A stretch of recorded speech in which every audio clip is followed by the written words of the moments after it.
What's up, guys? Don't forget to smash that like button, drop a comment, hype up the video, and if you're new here, hit that subscribe and join the family. Guys, if you want to support the channel and get something cool, check the first link in the description. Use my code HugoHenriqueMore to get 10% off on anime lamps. On the eve of the year 2076, a game suddenly became reality. Countless dangerous dungeons appeared, along with hordes of monsters that invaded the human world. Powerful creatures mercilessly massacring people and driving humanity to the brink of extinction. However, along with the destruction came the so-called divine talents, mysterious blessings granted to humans, allowing some to awaken as powerful hunters. Thanks to them, the world was saved from the clutches of the monsters, and from then on, a new order was established. The strong came to be revered, and the law of survival of the fittest became absolute. To maintain their positions, hunters needed to constantly grow stronger, seeking power and wealth. Formidable hunters invaded dungeons, defeated bosses, conquered treasures, and climbed the rankings, marking the beginning of the era of global hunters.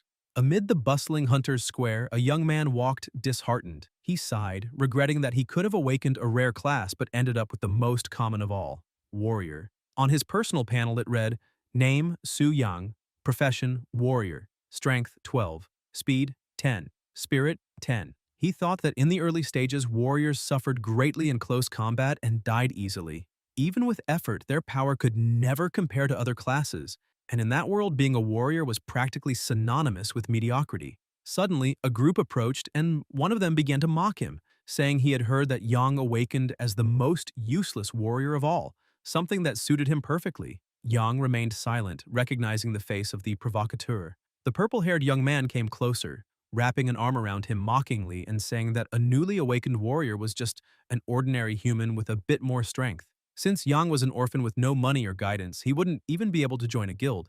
It would be better for him to accept working as a laborer. Suddenly, the protagonist cracked his knuckles, startling everyone with the sharp sound. He asked where that fly had come from and with a smirk stared at the bully, recognizing him as Wang Fei, his classmate. He remarked that he'd heard Wang had awakened a rare class, Ice Mage, and congratulated him, but also reminded him that mages were extremely weak physically, especially right after awakening.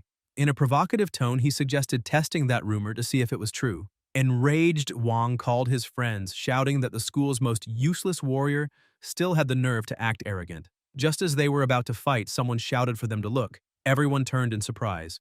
The attack team from the Spirit Hunt Guild was arriving. People whispered excitedly, saying how lucky they were to see them in person. Young watched closely, recognizing one of the most powerful A-rank guilds in East Spirit City. A fourth-ranking hunter, a storm archer of level 95, advanced, asking everyone to clear the way as he was in a hurry. Yang was amazed. It was Zhao Ming, the vice president of the Spirit Hunt Guild, someone he'd only ever seen in commercials. Wang eagerly stepped forward, bumping into Yang before approaching Ming. He asked if they were recruiting, saying he admired the guild for a long time and wondered if he could join them. Before he could continue, a woman interrupted, saying that the person responsible for recruitment was downstairs and that they were just the attack team. However, Zhao Ming showed interest and asked what class he belonged to. Wang proudly replied that he was an Ice Mage, a rare class specializing in crowd control. The vice president smiled, praised his choice, and ordered someone to give him a guild card. Flattered, Wang thanked him, and the woman told him to go downstairs to make contact. Watching everything, Young thought about how easily someone with a rare class could get attention, and wondered if he would ever have the same luck. Yet, while he pondered, other awakened individuals approached, asking if they could join too, saying they were archers and thieves. The guildwoman, now annoyed, snapped that archers should look for the branch responsible and that they didn't have time to deal with thieves. She didn't want to waste another second on useless questions. Curious, Young asked what she thought of warriors. She looked at him briefly, turned her face away and simply ignored him. The protagonist felt the contempt and questioned whether this truly was the reality of his world, a place where only the strong were respected and where nothing but power mattered. The awakened classes determined each person's potential, and by awakening as a mere warrior, his fate seemed already sealed. Even the weakest guilds hesitated to accept warriors. So what could be expected from the elites like the mighty Spirit Hunt Guild? The two other young men who had also been rejected commented that they had always dreamed of joining a guild and becoming renowned hunters. But one of them, resigned, said it was better to forget about it. After all, they were just storm archers. The other, wearing a blue shirt, tried to stay optimistic and mentioned hearing rumors that the Spirit Hunt Guild would be raiding the Black Dragon's lair that very day.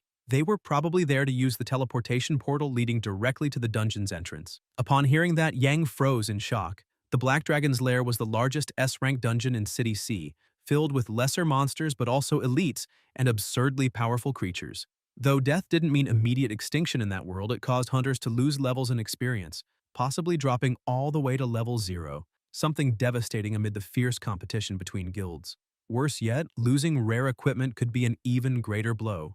The ruler of that place was the legendary level 99 Black Dragon, Athos, the Wings of Black Flames, a being so feared that even S-rank guilds had been annihilated before him. Still, the Spirit Hunt Guild was famous for having several hunters in their 4th evolution or higher and had never failed a single expedition, so perhaps they truly stood a chance. Yang felt small and out of place imagining those figures facing a legendary dragon while he was barely acknowledged as a warrior. It only reinforced the sense that this world belonged solely to the strong, and he wondered if he was destined to remain a failure forever, trampled underfoot by the powerful. Suddenly, something strange happened, and a glowing screen appeared before his eyes. A mechanical voice announced, "Perfect host detected. Part-time boss system will soon be bound." A dense energy began to gather in his chest, and Yang, confused, wondered what was happening, thinking this might be some kind of cheat. The voice continued, "Part-time boss system loading. The system requires the host to act as a dungeon boss, resisting players who challenge the instance. Upon eliminating a player, the host will share their experience and equipment drops. Would you like to activate the function?" Shocked, Young tried to understand the system wanted him to fight against players as a dungeon boss. Normally, a boss faced teams of 4, 8, or even 24 people, and in some cases, raids of 100 players.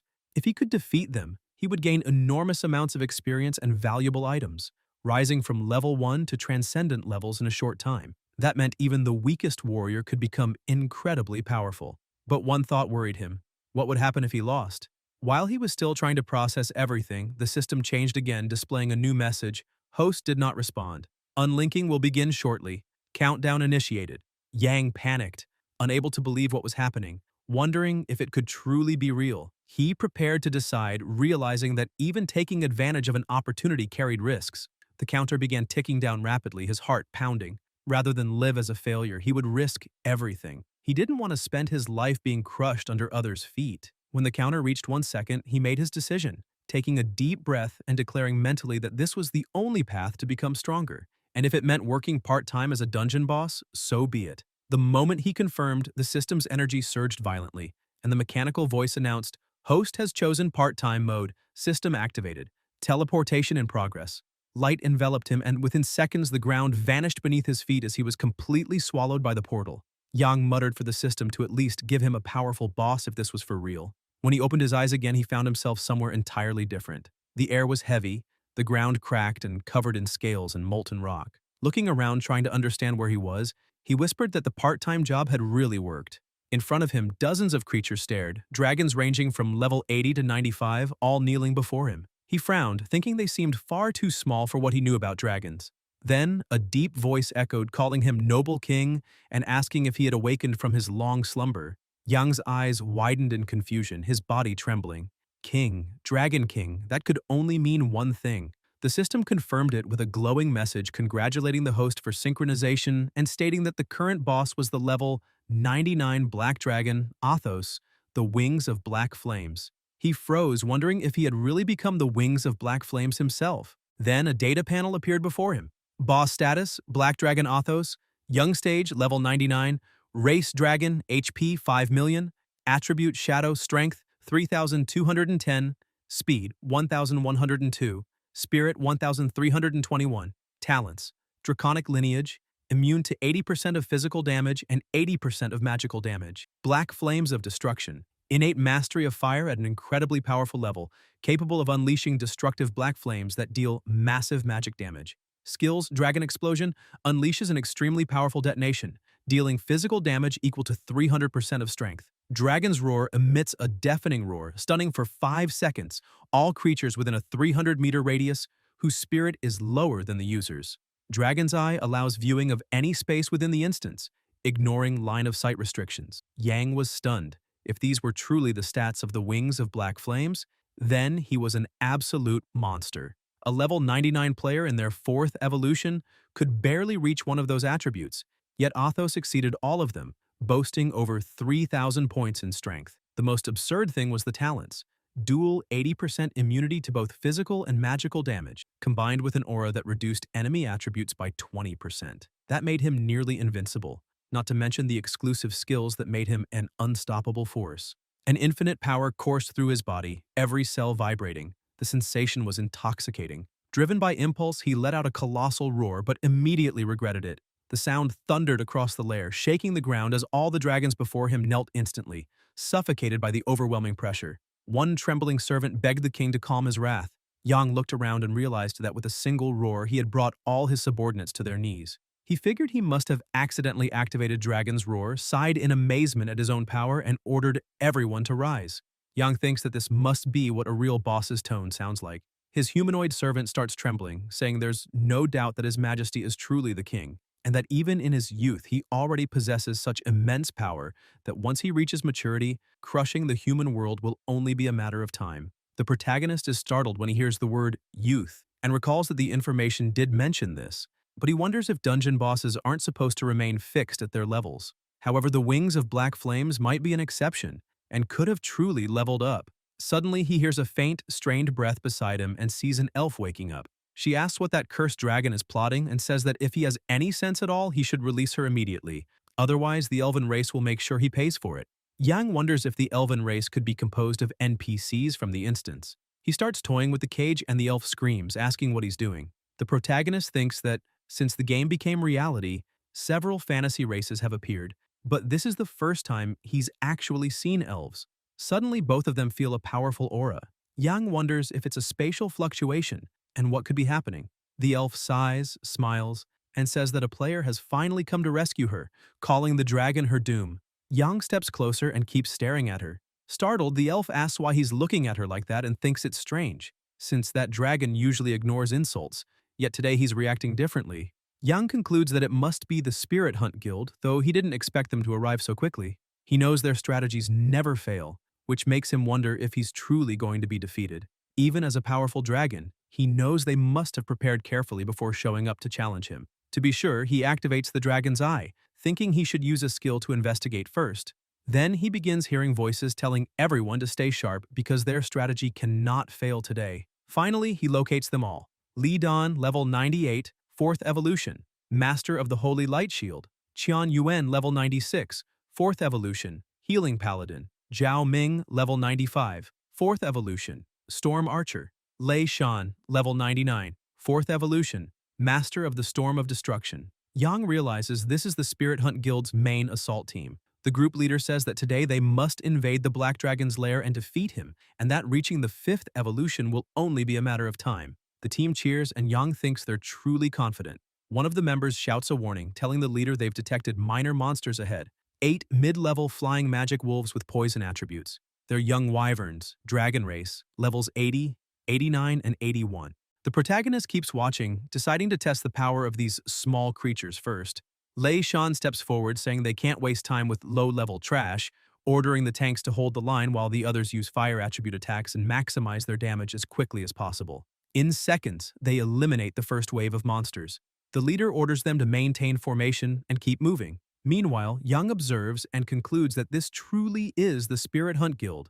In both firepower and discipline, they're top tier, and those monsters didn't even get to show their full strength. He looks at his subordinates and realizes what he must do. Since they're a professional team, it's time to raise the difficulty a little. Yang keeps watching as the guild members ask the leader how much progress they've made in the dungeon. He replies about 10% with supplies stable and no casualties, which he considers excellent. Suddenly, Yuan panics and shouts, asking what that thing falling from the sky is, shocked by the creature's attributes. Shan also looks confused, asking if it's an elite monster. The elite dragon warrior appears before them, announcing that intruders have been detected. Its data appears: HP 100,000, Earth attribute dragon race, Strength 1,211, Speed 823, Spirit 702, Talents, Dragon's Glory, which increases the power of all abilities by 10%, and Dragon's Prestige, which grants immunity to mental effects. The team leader yells for everyone to defend immediately, but the dragon warrior teleports right into the middle of the group.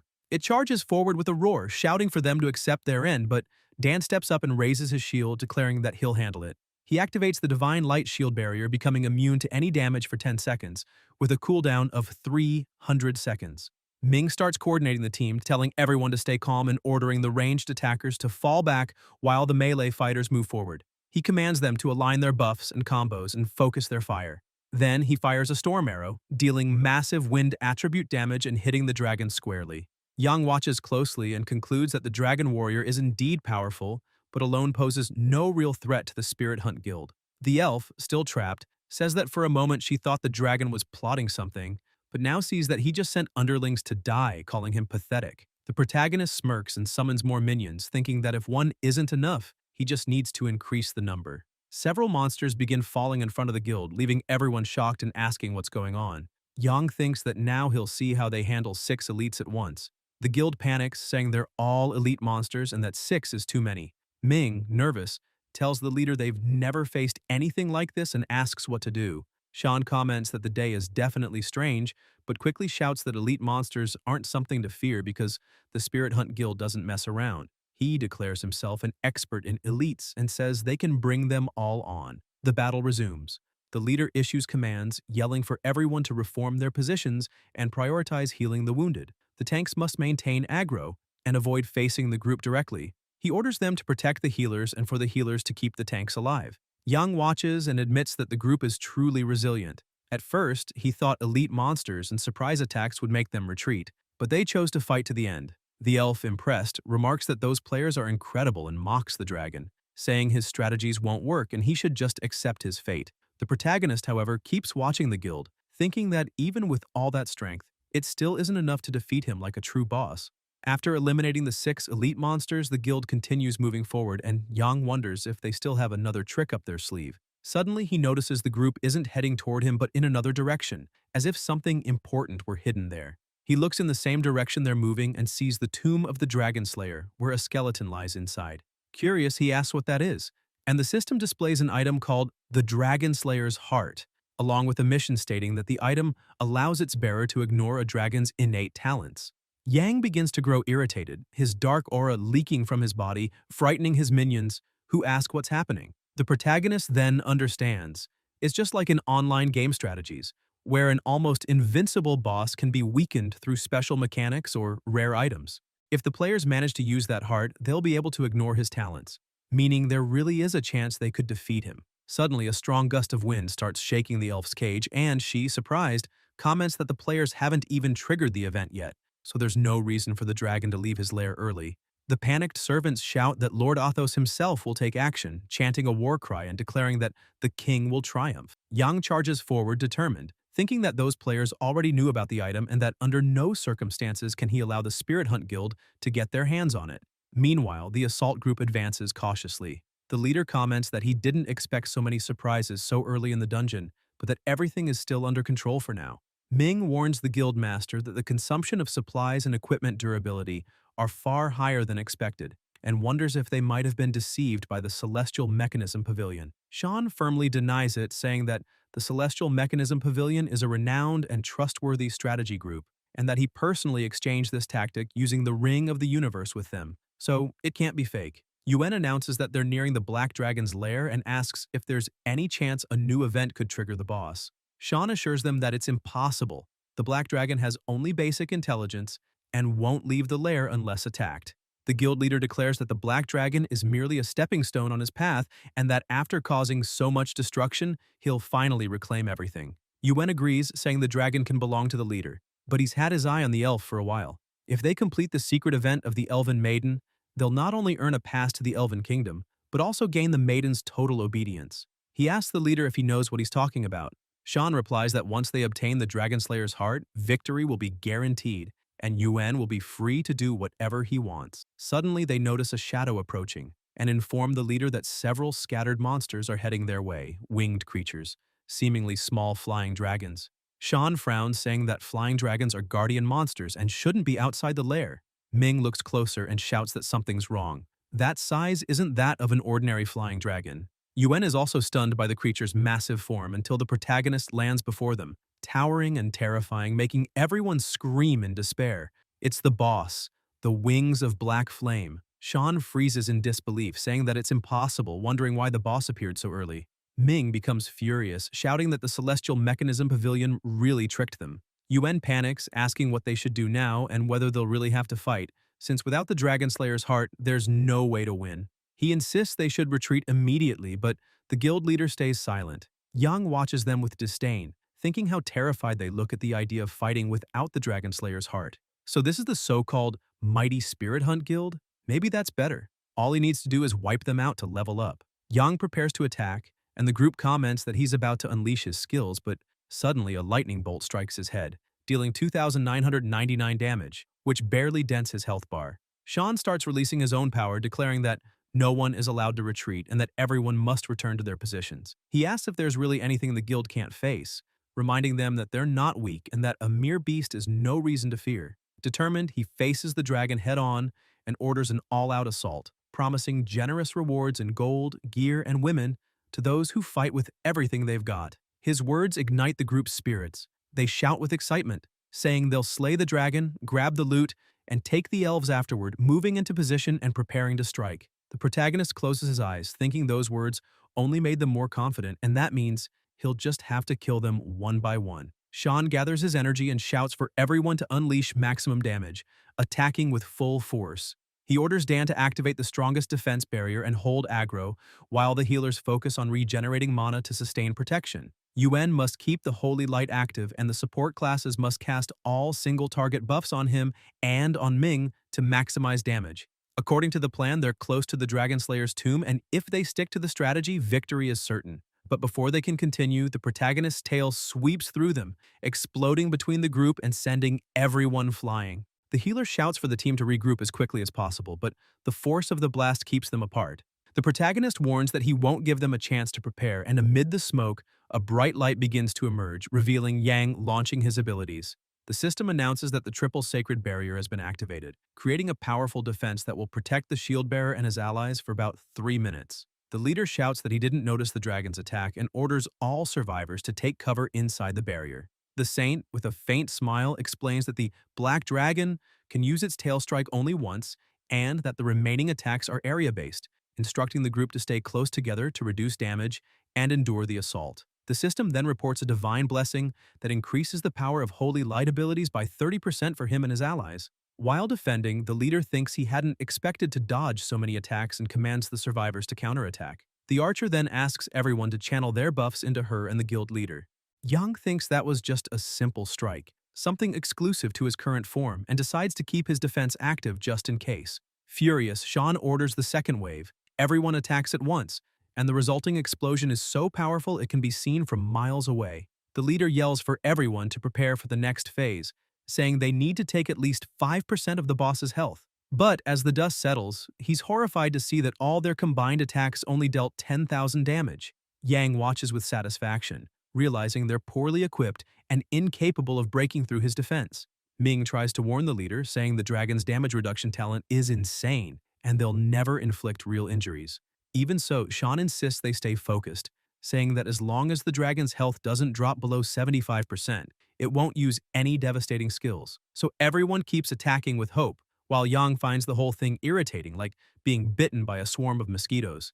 Despite their failed strategy, the group keeps fighting desperately, and he decides it's time to end this once and for all. The protagonist takes flight, unleashes a deafening roar that paralyzes everyone, then exhales a colossal wave of fire that engulfs the battlefield. He mutters that it's over. Not even an A-rank guild can face him. Sean tries to stand, confused that the dragon already used its skills, and shouts for everyone to get up, saying the boss is always paralyzed after an attack and they can still win.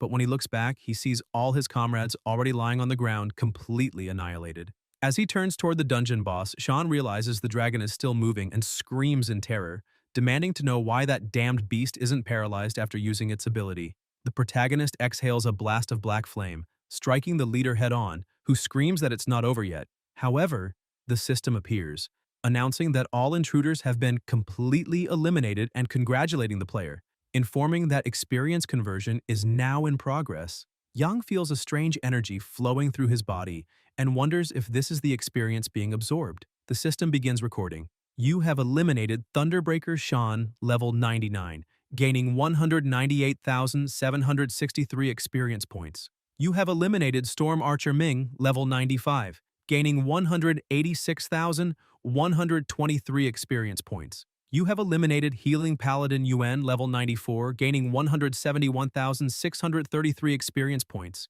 You have eliminated Holy Light Defender Dan, level 93, gaining 162,321 experience points. Yang watches in disbelief as the experience bar keeps rising non-stop, almost overflowing from the massive accumulation. After a few moments, the system reports that the total accumulated experience is 990,000 points, advancing from level 1 to level 20 and reaching the limit before the first class transformation. Due to excess, 40% of the experience has been lost, and 430,000 points have been stored in the reservoir. Please complete the task as soon as possible, the system adds.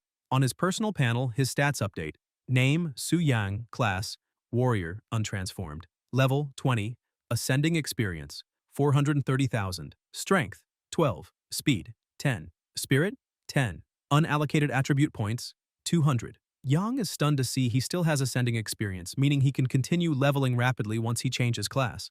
If all goes well, he could reach level 40 and achieve the second transformation that same day. An absurd growth rate. He then looks ahead, wondering if he obtained any equipment, since a high-level guild like Spirit Hunt should have dropped incredible items, maybe even a rare gold tier one. Upon checking his inventory, the protagonist is shocked. Diamond tier weapon, Storm's Call longbow, diamond tier accessory, Spirit of the Wind's Call necklace, diamond tier armor, Cloudflow boots, platinum tier weapon, Ritual Remnant, staff, and platinum tier weapon, Flame Sword. He can hardly believe he got 3 diamond tier items and several platinum ones. Recognizing the bow as the vice leader Ming's main weapon, he laughs, imagining the Spirit Hunt Guild seething with rage at that very moment. Even though he can't use the bow since he's a warrior, selling it at the auction house would earn billions, a massive profit. Checking the rest of the loot, he finds basic agility potions, intermediate strength potions, and skill scrolls like Baptism of Flames and Rock Barrier, feeling even more pleased.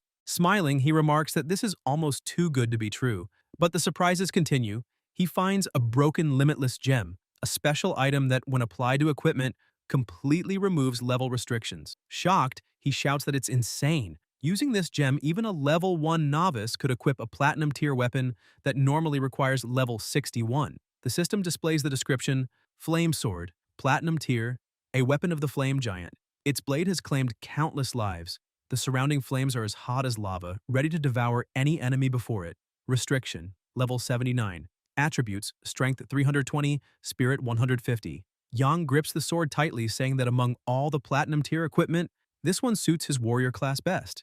With the Limitless Gem applied, even at level 20, he'll be able to wield it, and with that, nothing will be able to stop him. The system displays additional details. Flame Enchantment consumes mana to envelop the sword in fire, adding 40% of the strength attribute as flame damage to attacks. Flame Giant's Remnant consumes all mana to summon a flame giant for 10 minutes, with a cooldown of 24 hours.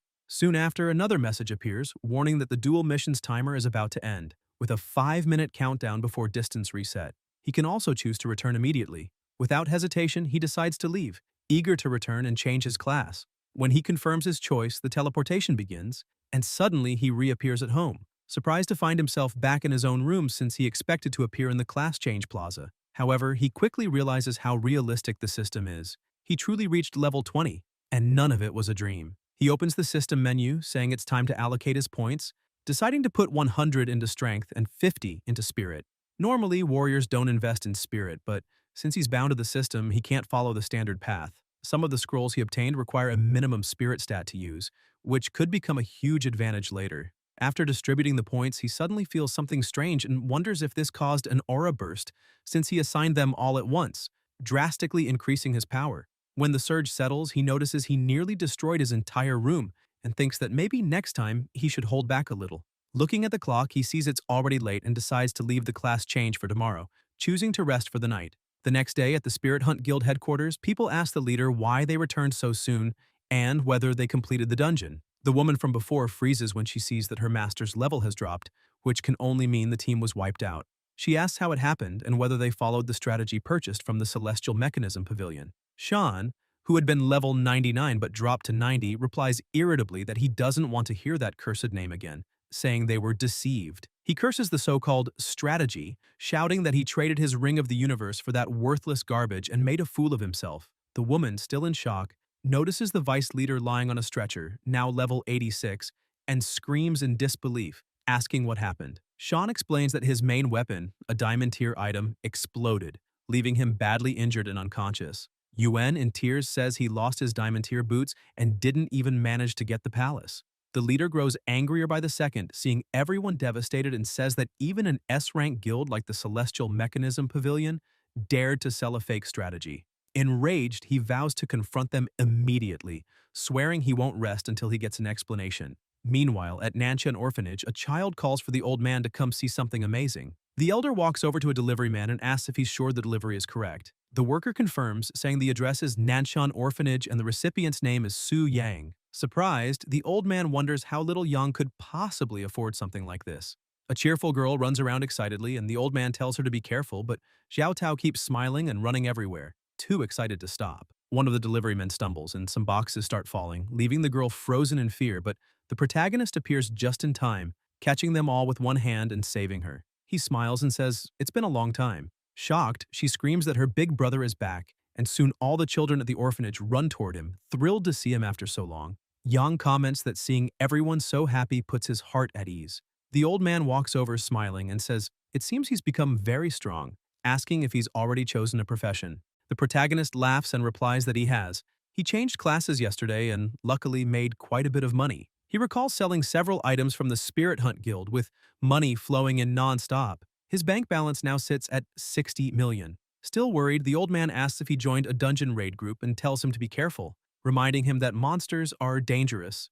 Yang thinks to himself that in truth, he's the most dangerous monster inside those dungeons. The old man insists, saying that beginners who change professions can lose levels or even die if they're not cautious, so it might be better to wait. But Yang cuts him off, saying there's no need to worry since those monsters are very obedient and can't hurt him. He then mentions that he's heading to the temple to change professions again and needs to go.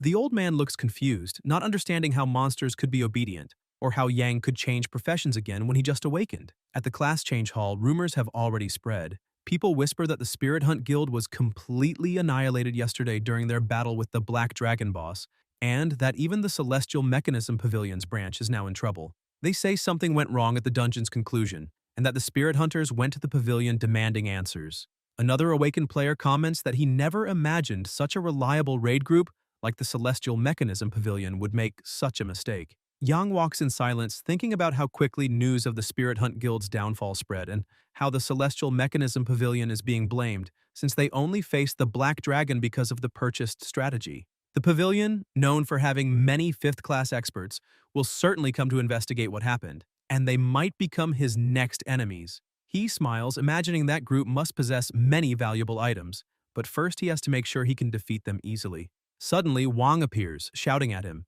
demanding to know why he's there and why he keeps coming to the temple to change professions. Yang replies that he should be the one asking that question, but Wang and his group start laughing, saying they already know why. Apparently, no guild wanted to accept him, so he comes here every day trying his luck. Wang activates his ice abilities, saying that yesterday he didn't have time to teach him a lesson, but now he'll see where Yang can run. Yang looks at him calmly, thinking he's just like a noisy fly, and clearly needs to be swatted to learn some manners.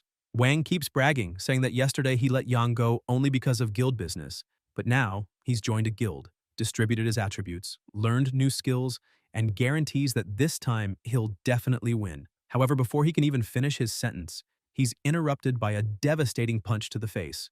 The blow is so powerful that it sends him flying. The protagonist calmly remarks that he didn't mean to hit him. He just tried to save him from a fly that landed on his face. Wang crashes to the ground with only 5% of his health remaining, and his group rushes over in panic, trying to wake him and asking what happened. Still composed, Yang says he killed the fly on Wang's face, but apparently there are still a few more sitting on the faces of everyone there. Terrified, his companions immediately back away, insisting there's no need for him to worry, that they can handle it themselves before fleeing in pure panic. Suddenly, a woman begins clapping. She's a temple guide responsible for profession transitions and approaches him with a smile, praising him and saying he's truly impressive, asking if she can help him with anything. Yang says he wishes to perform a class transition. The woman nods and asks him to follow her. As they walk, she notes that he looks like a newly promoted novice, yet the strength and speed he displayed clearly put him at the level of a professional around level 20. She wonders if he's a descendant of a powerful family, but finds it odd that she's never heard of such a young talent. After a while, they arrive at the location, and the guide points to a grand statue of the god of transition, explaining that it will automatically detect his class and level, then assign him a transition mission which, once completed, will allow him to advance. Yang studies the statue's immense size, thinking it's truly impressive. The woman continues, saying that transition missions are divided into 4 levels, and based on his current state, she recommends accepting a 3-star one. Curious, he asks why not 4? The woman explains that 4-star missions are far more difficult, and though she doesn't mean to sound rude, his class, warrior, is relatively weaker, and these missions must be completed alone. She emphasizes that class transition is a once-in-a-lifetime challenge. If he fails a 4-star mission, he will never be able to advance again. Yang understands but still raises his hand toward the altar. The statue begins to glow and a voice announces, "Transition requirements detected. Profession, warrior. Level, 20. Requirements met. Initiating transition mission." Then the options appear before him. 1-star mission. Defeat 10 common level 20 boars. Reward, choose between assault warrior or defensive warrior. 2-star mission.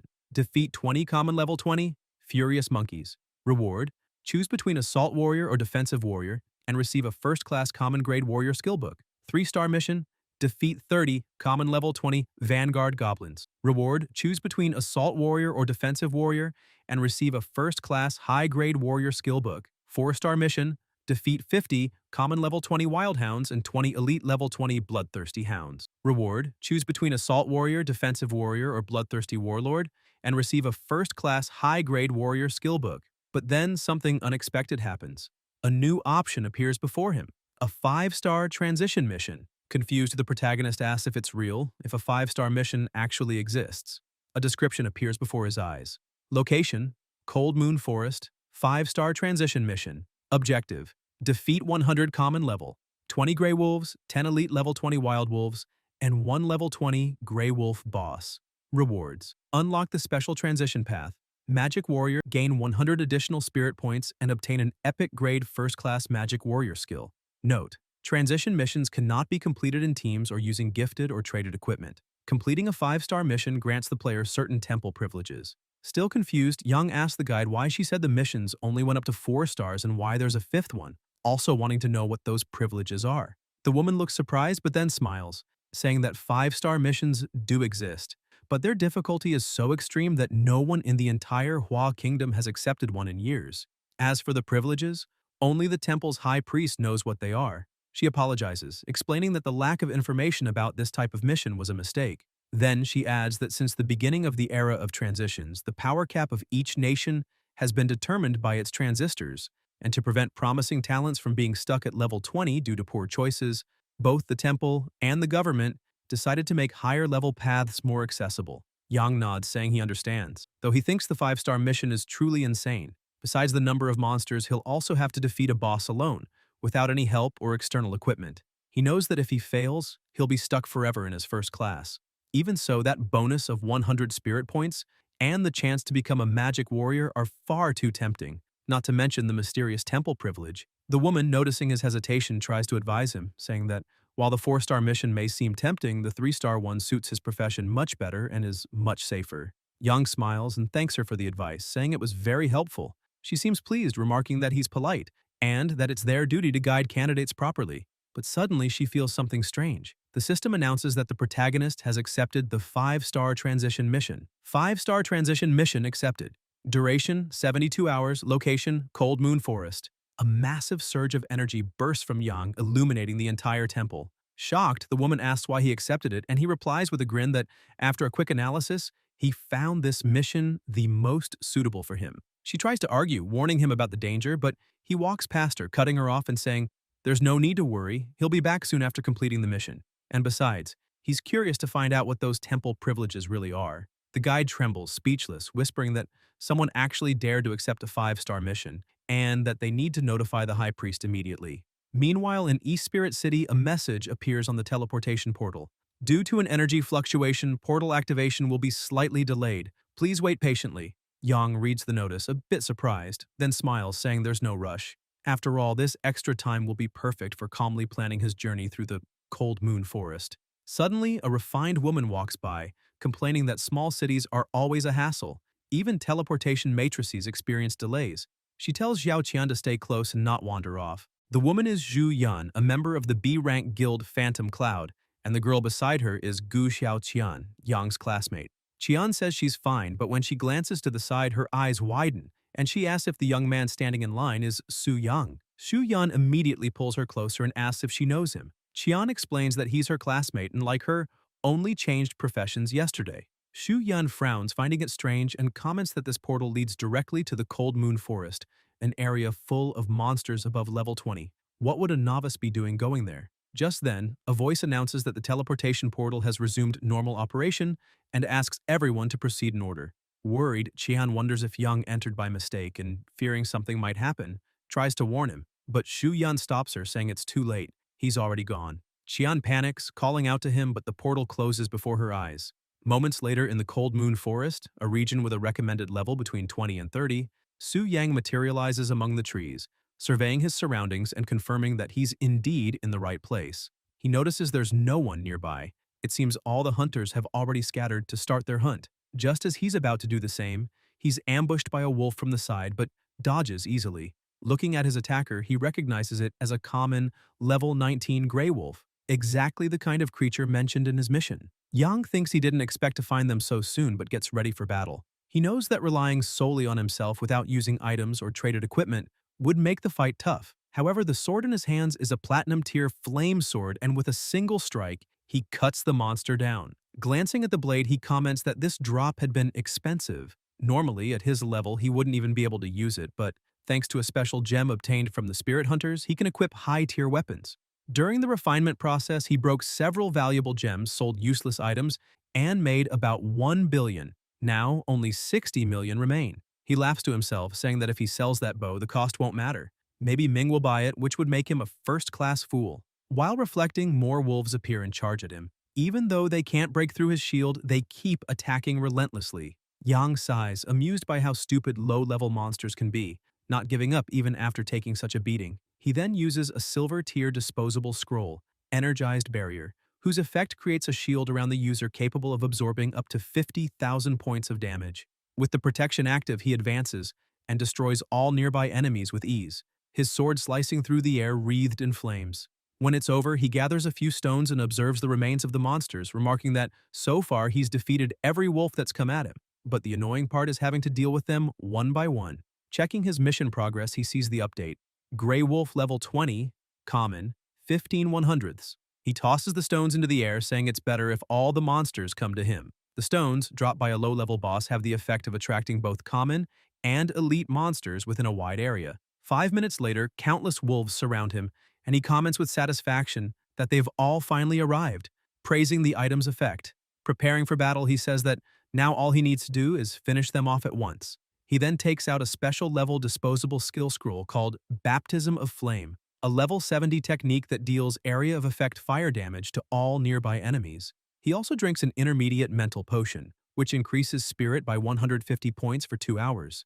Activating the scroll and drinking the potion, he unleashes Baptism of Flame, incinerating countless monsters, though many still remain around him. Watching the scene, Young mutters that there must be over 100 enemies now, and wonders if he really attracted every monster in the forest, declaring that if that's the case, he'll answer with the same intensity.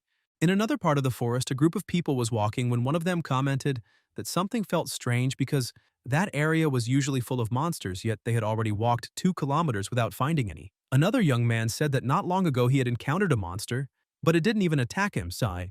It just ran off in the opposite direction, and he couldn't understand why. The redhead agreed, saying that the monsters in that place were usually aggressive, and asked since when they started running away upon seeing someone. After hearing all these stories, the man leading the group said he already knew what was happening. Someone must have used a monster attraction stone, drawing all the creatures toward themselves. Annoyed, he complained that some shameless guy was taking all the loot alone, and said that was a huge jerk move. He stormed off, saying he was going to teach that kid a lesson, because eating all the monsters alone wasn't fair since he wasn't the only one with a quest in the area. His companions agreed, saying they needed to demand an explanation because using a monster attraction stone in an open area was total disrespect. As they followed the direction where the creatures had fled, a massive explosion erupted. The 3 of them were shocked, and the blonde commented that a magical fluctuation of that level could only be caused by a level 30 mage. The redhead asked what kind of lunatic would farm materials in a low-level area and still managed to clear the entire Cold Moon jungle alone. The leader, sweating nervously, said he had just remembered an important appointment at home and needed to leave. The blonde agreed, claiming he also had something urgent to do, and the redhead suggested maybe they should come back later to finish the quest. Meanwhile, the protagonist remarked that the hard part was already done and only the boss was left. He had already eliminated 100 level 20 Grey Wolves and 20 elite level 20 Furious Wolves, leaving only the Alpha Wolf King. Walking calmly, he thought that this 5-star class change quest was actually quite easy, even if he had cheated a little. After a few more minutes, he arrived at the boss's lair, the Cold Moon Cave. The Alpha Wolf King was a creature recommended for groups of 3 or more level 20 players. Nearby, a trio was observing the cave entrance. Zhang, a level 22 mage, Li San, a level 21 tank warrior, and Zhao Wu, a level 21 forest archer. Zhang commented that they had finally arrived and asked if his teammates were ready. The warrior told him to relax, saying he had bought a basic strength potion and could hold the front line firmly. The archer noted that he had just changed class and hadn't even tested his new abilities yet, so he didn't know how strong he was.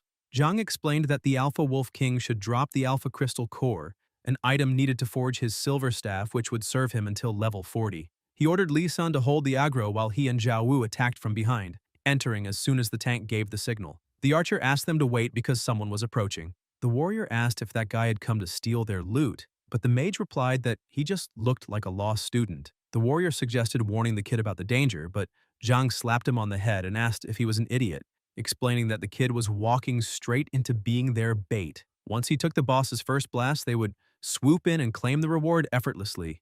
The warrior praised him, saying his older brother was a true genius. Suddenly, the ground began to shake and they wondered if it was an earthquake. Meanwhile, the protagonist kept walking forward calmly, unfazed. The boss then appeared before him, but the aura surrounding it was completely different, something colossal and terrifying. Because of the large number of wolves killed in the Cold Moon jungle, the Alpha Wolf King had gone into a frenzy. The system announced that the Alpha Wolf King boss had entered a rage state and that all its attributes had increased by 30%. Li San complained, saying it didn't make sense for the boss to get angry out of nowhere, and asked if they were really going to fight that thing since he was starting to feel scared.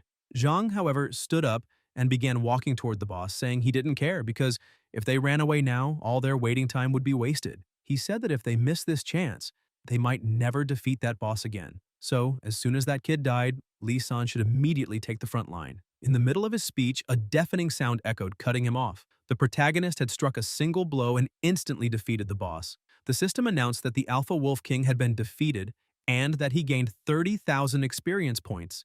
Quest complete, Hill level 20, Boss Alpha Wolf King, 1 of 1. All tasks for the 5-star class change quest were completed, and he now needed to return to the transfer sanctuary to finalize the advancement. Yang looked around and commented that it was way too easy. When the items began appearing, he remarked that everything there was worthless junk and that he would just sell it straight to the shop. Then he received a notification saying that the Grey Wolf King's crystal core contained beast magic energy and could be used to enhance silver-grade weapons. Laughing, he commented that the quest had been way too easy and decided to head back. At that moment, Zhang approached, called him boss, and asked if, in case Yang didn't want the Wolf King's crystal core, he could keep it. The protagonist calmly turned around, planted his sword in the ground in front of the mage, and asked who had said they were going to use him as bait. Zhang panicked and shouted that it wasn't him, insisting he would never think of such a thing. Yang then crushed the magic crystal in his hand and replied that if he wanted the item so badly, he could go pick it up himself. As Yang walked away, Zhang collapsed to the ground in relief, laughing nervously and saying that had scared him to death. Thank goodness he hadn't done anything yet. The archer, still in shock, asked if that was real and if such power could actually exist, while the pale-faced warrior said it was absurd. The protagonist had defeated the boss with a single strike. They were left wondering who that guy really was. Sometime later at the temple, a receptionist commented that he was back too soon and asked if there was any question. Yang replied that he had completed the quest and was ready for his advancement. Surprised, she asked him to wait a moment while she called the person in charge. When the same woman from before arrived and saw him, she was completely astonished and asked if he had really completed a 5-star advancement quest. Yang simply confirmed, and she, confused, began checking the system, murmuring that he had accepted the quest that morning and that only a few hours had passed. It seemed impossible. After verifying everything, she still hesitated, saying that completing a 5-star advancement quest in a single day was unbelievable, even suspecting cheating for a moment. but the system found nothing, which meant he had done it all alone without taking a single scratch. Noticing her silence, Young asked if he could begin the advancement. The woman snapped out of her thoughts, apologized for her rudeness, and invited him to follow her. As they walked, she thought she'd done the right thing by informing the high priest, since a talent like his couldn't be wasted. She also looked him over more carefully and thought he was quite handsome, wondering if she could get his contact later. When they reached the statue chamber, she asked him to step forward, explaining that the statue would automatically verify the quest. As soon as he approached, several lights and streams of energy began flowing toward him. The system announced that it was verifying the class advancement quest. After a few seconds, it confirmed that all stages had been successfully completed and the quest approved. All the surrounding energy gathered and was absorbed into the protagonist's body, entering directly through his chest. Surprised, he remarked that this energy was far too powerful to be something ordinary. Soon, an intense aura flared around him. The Class Advancement Aura, a special reward for those who completed advancement quests. Its color and bonus varied by difficulty. A white aura granted 2% to all attributes, green 4%, blue 6%, purple 10%. And finally, the legendary orange aura, exclusive to 5-star quests, gave an astonishing 25% bonus to all attributes. The system announced, player Su Yang has advanced to the Class Magic Warrior. 5-star advancement quest completed. Orange aura activated. Attribute bonus plus 25%. The Magic Warrior class combined close quarters combat with extremely powerful spells, and because of his accumulated excess points, Su Yang began leveling up rapidly. The system kept notifying. First advancement completed. Level cap increased to 40. Experience detected. 44,600 points. Level increased to 34. 210 attribute points available. Without hesitation, he distributed the points. 90 to strength, 90 to spirit, and 30 to speed, feeling his power surge with each moment. He thought to himself that jumping straight to level 34 with the orange aura and the flaming swords bonus had made him absurdly above average. When he checked his panel, the numbers were impressive. Su Yang, level 34, first advancement class. Magic Warrior. Strength, 569. Base 230 plus equipment, 339. Speed, 123, base 105 plus equipment, 18. Spirit, 339. Base 165 plus equipment, 174. The system also granted a special reward, an epic skill book for Magic Warriors. New skill acquired. Magic Blade. Condenses magical energy into a weapon, increasing total damage proportionally to strength and spirit attributes. Young decided to test it right there, and the moment he activated the spell, magical pressure filled the entire room. He looked at the glowing blade with excitement and commented that the skill was incredible. Completely controllable by thought, capable of changing shape, and adaptable to any type of combat. Moreover, it evolved along with him, like a legendary weapon that would never become obsolete. Simply perfect. Satisfied, he thought that the 5-star advancement quest had been worth every second, as the rewards were far superior to any other, and he promised himself he would keep taking quests of that level. The woman beside him congratulated him, saying his name would be engraved on the temple monument and that from now on, he was a VIP guest of the Class Advancement Temple. Curious, Yang asked what benefits a VIP would get. She told him to wait a moment while she checked, but before she could, a soft voice echoed through the hall saying there was no need. A beautiful woman with an imposing presence entered and greeted them both. She introduced herself as Bai Ling, senior priestess of the Class Advancement Temple of East Spirit City. The receptionist bowed nervously and asked why the senior priestess had come in person. Bai Ling smiled and replied that such an important guest deserved to be received by her personally, politely asking the attendant to leave. Su Yang watched the scene, recalling that a senior priestess was practically the temple's highest authority, which left him wondering why someone of her level would come just to receive him. Meanwhile, the first woman kept a calm expression, but inside she was devastated, regretting not getting the handsome man's contact before being dismissed. The senior priestess stepped closer and said that wasn't the best place to talk, asking the protagonist to relax because she would take him to the VIP room, where they could speak more comfortably. As soon as they joined hands and the chant was recited, transportation occurred, and in an instant they appeared inside a spacious VIP hall. Yang was astonished, wondering if that was real spatial teleportation. For a third-class priestess to master such an advanced technique, the temple's power must be unimaginable. Ling, however, explained that it wasn't quite like that since she could only use a portion of the temple statue's power. On the other hand, she said what truly surprised her was the protagonist himself, because according to the records, there had never been a 5-star class advancement in East Spirit City, and even in Heavenly Spirit City, it's a much more advanced city. The last case had occurred over 10 years ago. Yang was shocked to realize that Heavenly Spirit City was a higher level, far more developed city, and if even there a five-star advancement was that rare, the value of what he had just achieved was far greater than he imagined. The priestess then explained that according to temple rules, whoever completes a five-star class advancement for the first time receives great benefits. First, a monthly salary of 10 million in the national currency. Second, a black gold identity certification from the X-Union, granting 80% discounts on purchases and transactions. Hearing that, Yang was stunned. Being a temple VIP was unbelievably good. He didn't even care much about the salary. The black gold certification alone was worth a fortune. If he spent 100 million, he'd save 80 million, so the 10 million per month didn't even compare to that. He wondered if the temple really granted all that at once. Such generosity seemed unreal. Ling went on to explain that both the salary and certification had already been automatically linked to the protagonist's ID by the temple statue, so he didn't need to do anything. Furthermore, he could choose to join any rank A guild in the city. Yang asked if joining a guild was mandatory, and the priestess replied, not exactly, but reminded him that individual abilities have limits, while joining a guild provided experience bonuses, various advantages, and, most importantly, protection, which was usually the wiser choice. She then asked what he thought. The protagonist reflected that it made sense since solo players were always easy targets, especially someone like him who leveled up so fast. His strength was already enough to crush any player of the same level, but encountering someone much stronger could be dangerous. Having a guild's support wasn't a bad idea.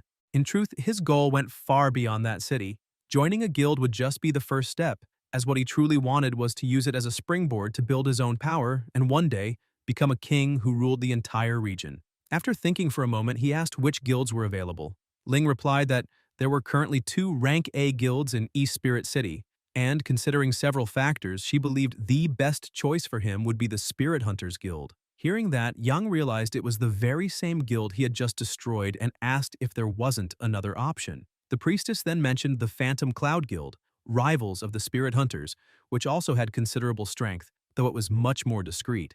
Without hesitation, he said he would choose the Phantom Cloud Guild. The priestess was momentarily confused but quickly understood and said she would immediately arrange his admission into the Phantom Cloud Guild. However, before that, there was something he needed to know.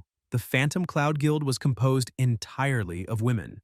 Meanwhile, in East Spirit City, inside the headquarters of the Phantom Cloud Guild, a girl was lying down reading a book, complaining about how boring everything was, and that there was nothing interesting to do. That was Lin Yu, level 85, former leader of the B-rank Phantom Cloud Guild. Another woman sitting at a nearby table commented that Yu wasn't even part of the guild anymore and yet showed up every day to slack off, and still had the nerve to complain. That was Lin Yun, level 99, current leader of the now A-rank Phantom Cloud Guild. Yu replied that guild matters were too much of a hassle and she didn't have the patience to deal with them. At that moment, Shu Yan suddenly burst into the room saying that even so, Yu couldn't just disappear without notice, and reminding her she should at least greet the new members. Shortly after, Qian entered and greeted them both, introducing herself as Gu Shui Qian, an ice elementalist. Yu studied her carefully and remarked that she was quite cute, saying she was approved. Suddenly, a notification appeared for Yun. When she opened it, she looked utterly horrified. Yu asked what had happened, and Yun replied that a man had just joined the guild out of nowhere. She explained that the place was in chaos, with everyone talking about the unexpected entry, and even after she asked around, no one could explain what had happened. Yu scoffed, saying the guild had a rule to accept only women, and asked if there had been some mistake. Yun shook her head and said the new member had been assigned directly by the temple. He had completed a 5-star advancement quest and earned VIP status, granting him the right to choose any rank A guild so she couldn't refuse. Qian was amazed, saying it was unbelievable for someone to achieve something so difficult. Yu became excited too, saying that person must be truly incredible. Shu Yan still looked doubtful, asking why that guy hadn't chosen the Spirit Hunters instead. Yun replied that she didn't understand either, but decided to put it aside for now, saying she would schedule a meeting with him soon, and if he caused trouble, they would find a way to kick him out. Qian was surprised upon hearing the name Su Yang, and Yun asked if they knew each other, since the newcomer was also from Dongling City. Qian confirmed that she had a friend with that name, but said he had just awakened yesterday and should still be level 1 like her. Yun concluded it must just be a coincidence of names. At that moment, another woman rushed into the room informing the guildmaster that she had just received confirmed news. The Spirit Hunters Guild had been completely wiped out in the Black Dragon dungeon. She said she didn't know what they had been plotting, but the fact was that they were annihilated. That was Murong Shui, level 95, a member of the Phantom Cloud Guild. Yuyun was shocked and said that if the Spirit Hunters had been destroyed, they needed to revise their entire strategy for the giant forest raid. Murong added that she had heard Ming's weapon exploded and that she saw an item called Call of the Storm being auctioned at the trading house, with only one bid active in East Spirit City, probably from one of the Spirit Hunters. She told the guildmaster to guess what she did. Yuyun laughed and asked if she had raised the price. Murong confirmed proudly, saying she joined the auction and drove the price sky high, surpassing 10 billion and causing the Spirit Hunters massive losses. Yu burst into laughter too, praising her and saying she did great. Meanwhile, Ming sneezed and, with tears in his eyes, swore that the Black Dragon and the Ice Witch had become his mortal enemies. Shan lamented that the seller wasn't responding to private messages, and that 14 billion had been a devastating blow to the guild's finances. Yuan concluded that the news about Ming's weapon exploding had probably already spread and that the malicious auction was clearly a premeditated trap. The guild leader kicked Ming, ordering him to get up and asking how long he planned to keep hiding, since they had already retrieved the gear and it was time to get back to work. They then headed together toward the Celestial Mechanism Pavilion. As soon as the meeting began, the pavilion leader, Zhou Tai, asked if they were seriously claiming the strategy was wrong, calling it a joke. He stated that they had cleared the Black Dragon's lair at least 5 times and had built the strategy in detail based on that experience, leaving no room for mistakes. Zhou Tai asked if they were sure they had followed everything exactly as instructed. Zhou Tai was a bloodthirsty warrior, level 110, 5th transformation, and the head of the strategy group of the Exploration Guild Celestial Mechanism Pavilion. Sean replied firmly that he was absolutely certain they had followed the pavilion strategy, but the Black Dragon boss's behavior had been completely different from expected. He emphasized that he wasn't questioning Zhou Tai's experience, but guaranteed everything he said was true, asking if Zhou Tai really thought he'd sacrifice his entire guild's main force just to deceive them, which would be absurd. A man playing with a knife interrupted, mocking them, saying the Spirit Hunters were a bunch of useless weaklings who'd been handed the strategy on a silver platter, yet still got wiped out by a level 99 boss. He laughed, asking what use was a pile of trash like them and who gave them the courage to cling to his group.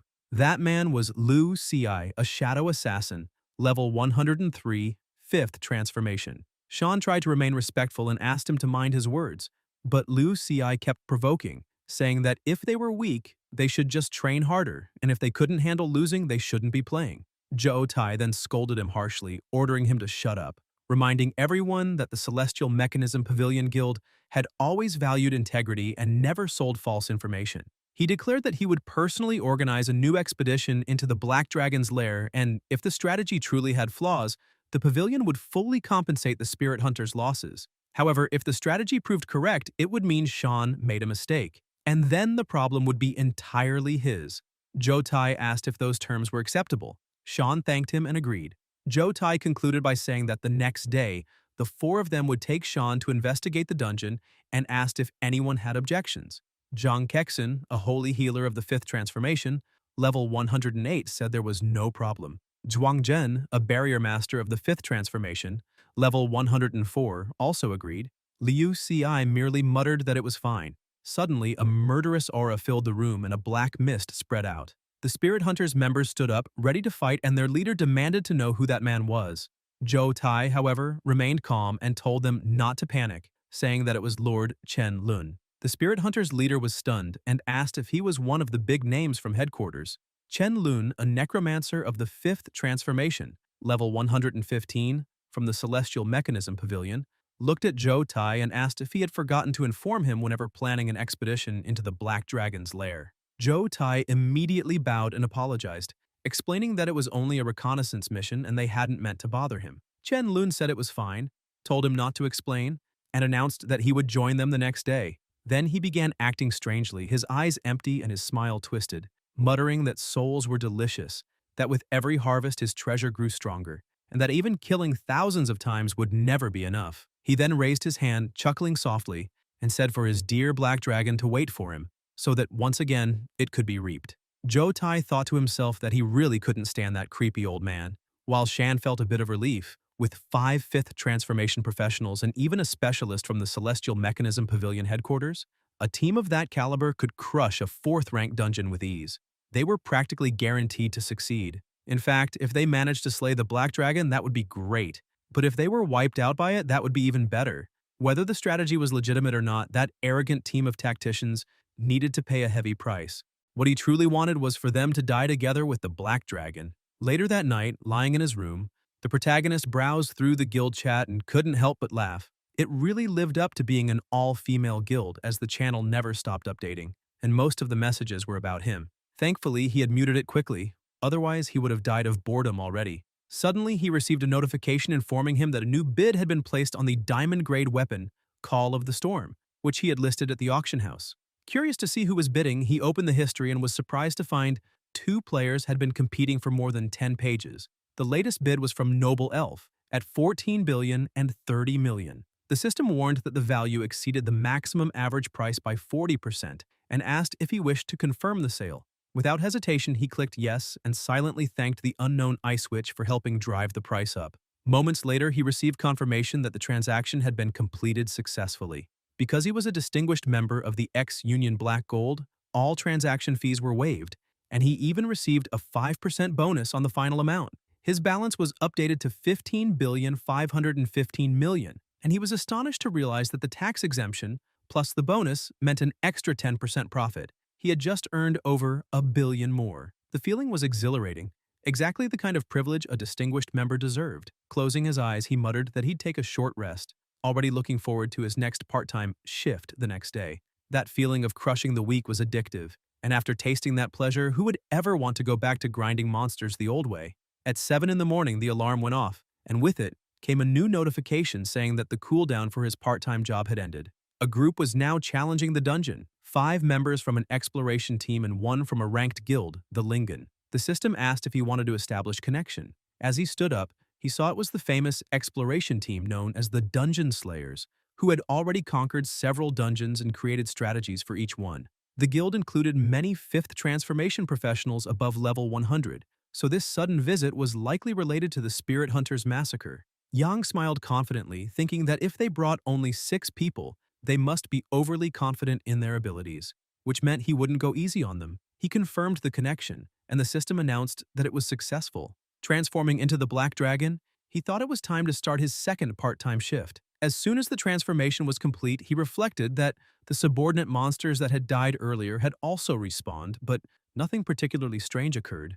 After all, this was the Black Dragon's lair, merely a diamond-grade secret realm that could be reset like a game. Only star-grade or higher secret realms couldn't be explored more than once. He looked toward the imprisoned elf, who asked what he was plotting this time. From the Black Dragon's perspective, he thought she looked more like a cute little pet than a prisoner. Still, he grew curious about how that elf girl had been captured, since when he wasn't connected, the Black Dragon was supposed to act strictly according to the preset rules.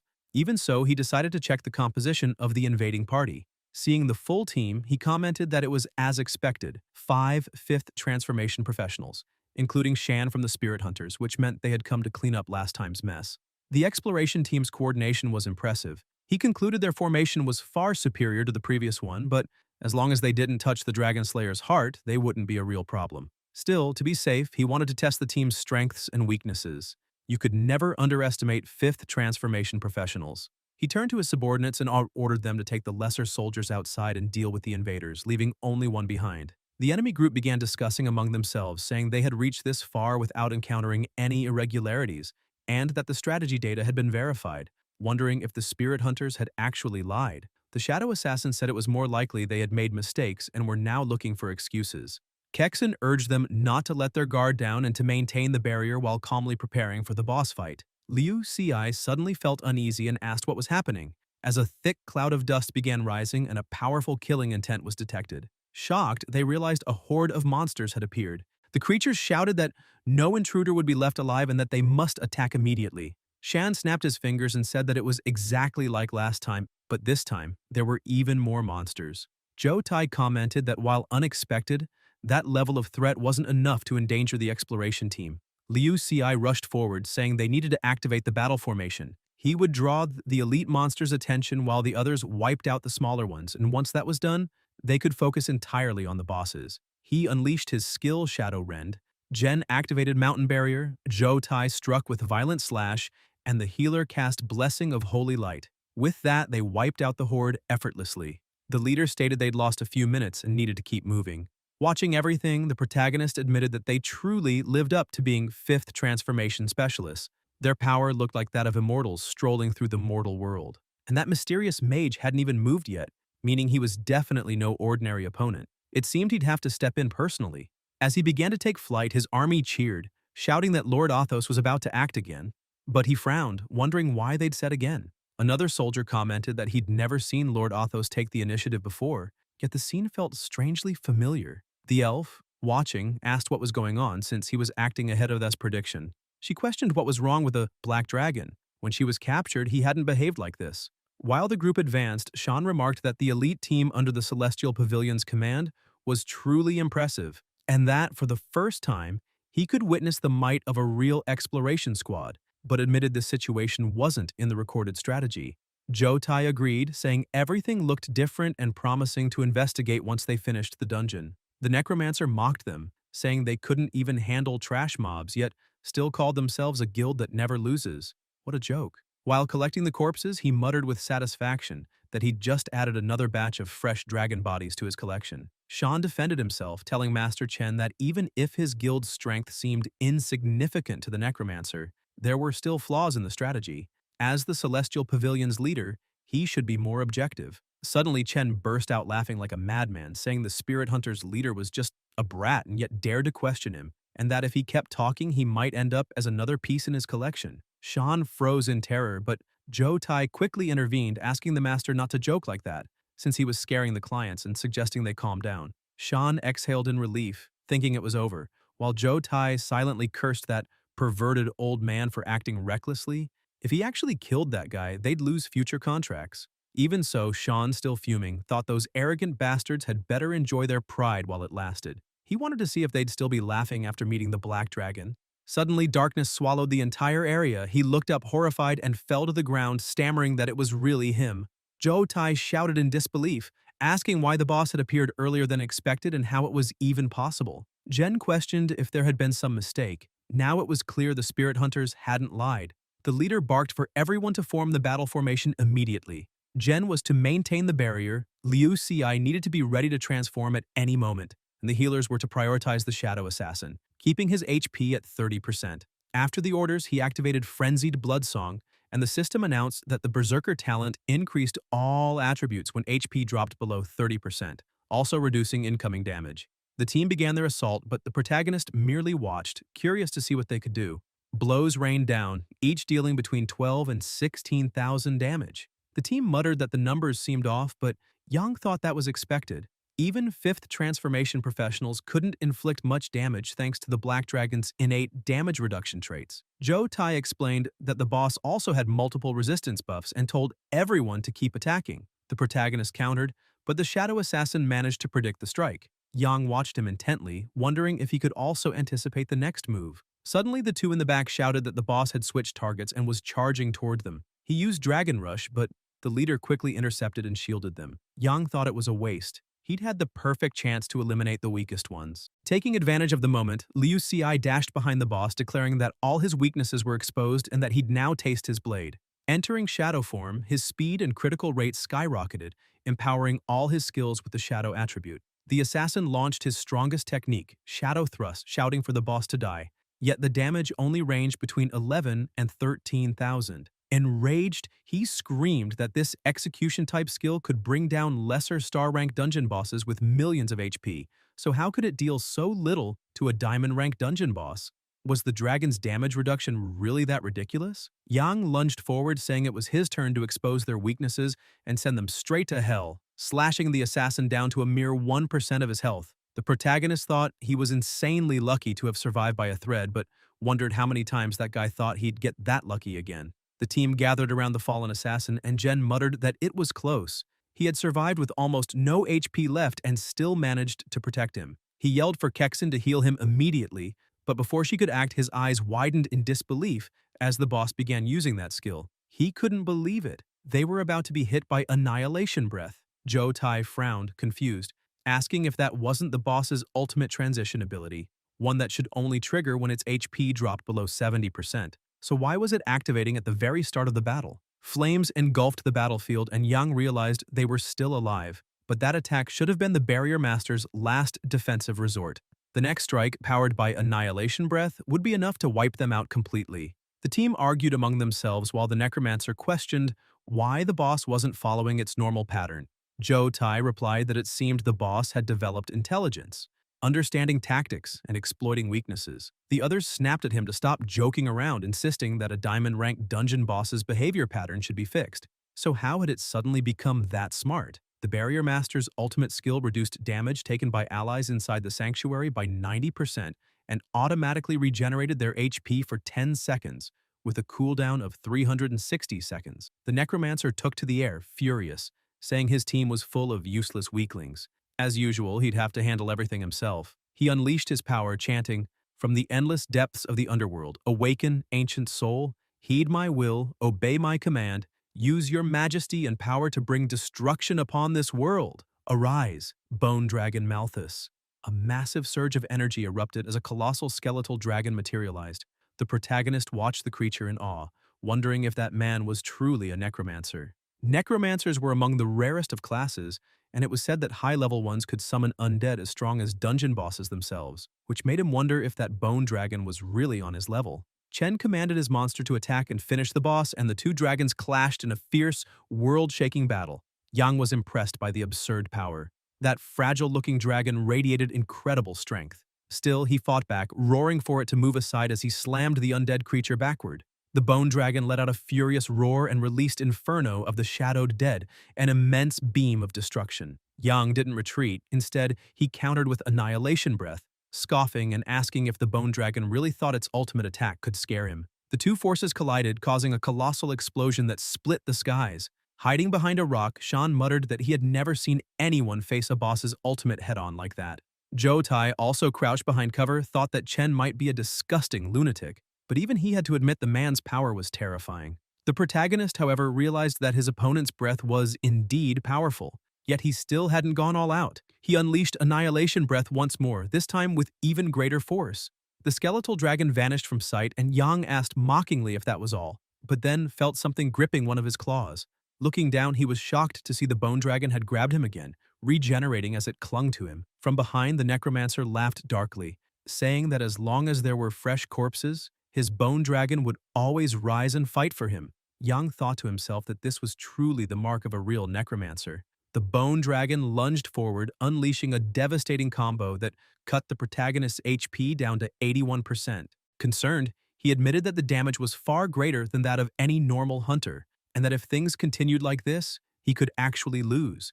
Even so, he countered with perfect timing, landing a powerful strike that smashed the bone dragon into the ground. Then he took flight, thinking he needed to recover his stamina quickly. The bone dragon tried to flap its wings but failed to lift off. Chen, frustrated, ordered his summon to attack from a distance, and it began firing multiple strikes. But Yang easily dodged them, laughing that such attacks would never reach him. He smirked, realizing that now, with him in the air, the summoner was completely exposed. The necromancer noticed the danger and screamed for the dragon to return and protect him, exactly what Yang had been waiting for. He accelerated at full speed, declaring it was time to end this, and used Dragon Rush, throwing variant, slamming both the bone dragon and the necromancer at once with overwhelming force. With a single blow, both enemies' HP dropped to 20%, their bodies crashing to the ground amid a massive explosion. The protagonist was surprised to see they still had that much life left. He'd assumed that fragile mage would have been reduced to ashes instantly. Jen quickly raised a barrier and ordered Kexen to heal them as fast as possible, saying they needed to retreat to a safe zone. She explained that they'd survived only thanks to her pain share skill, which split half of the damage among allies, reducing the impact by 50%. Chen glanced at the leader, thinking that if he hadn't acted at the perfect moment again, they'd have been wiped out long ago. He asked if Lu Ci hadn't returned yet. The leader, calm and composed, said that by his calculations, the assassin should be arriving any second now. The protagonist frowned, realizing he hadn't even noticed the shadow assassin's disappearance, and wondering if the man had gone to steal the dragon heart. Suddenly, the healer shouted that Liu Xi was back, and everyone cheered, convinced victory was theirs. But Yang thought they were celebrating too soon. A smaller monster that had stayed behind came running, calling for its lord and announcing its return. Holding up the item, it said it had obtained the dragon heart and completed its mission. Yang praised it, saying it had done very well. Zhou Tai froze, asking how that was possible. Yang, reaching out toward the dragon heart and sneering that those worthless fools thought they could trick him. But he was already prepared. Clutching the heart, he declared their victory assured. Yet as soon as he touched it, his expression changed. Something was wrong. An immense surge of energy burst forth and the system announced, "Uncontrollable factors detected. Diamond-grade secret realm. Black Dragon's lair. Imminent level alteration. Secret realm ascending. Star level." The ascension shook everything, and the Black Dragon's roar echoed beyond the realm itself. Outside, people panicked, asking what was happening and whether an earthquake had struck the area. A disciple rushed to her master, the priestess, reporting an abnormal rise in spiritual energy and asking what it meant. Ling replied that she sensed an overwhelmingly powerful aura emerging from within a secret realm and admitted she never imagined something like that could affect the real world. They both ran outside, witnessing a pillar of light piercing the sky. Ling murmured that something enormous was about to unfold. Meanwhile, inside the Black Dragon's lair, the exploration team was in complete panic. Sean screamed that it was impossible, asking how the dungeon level could rise to star grade. Was this really happening to them?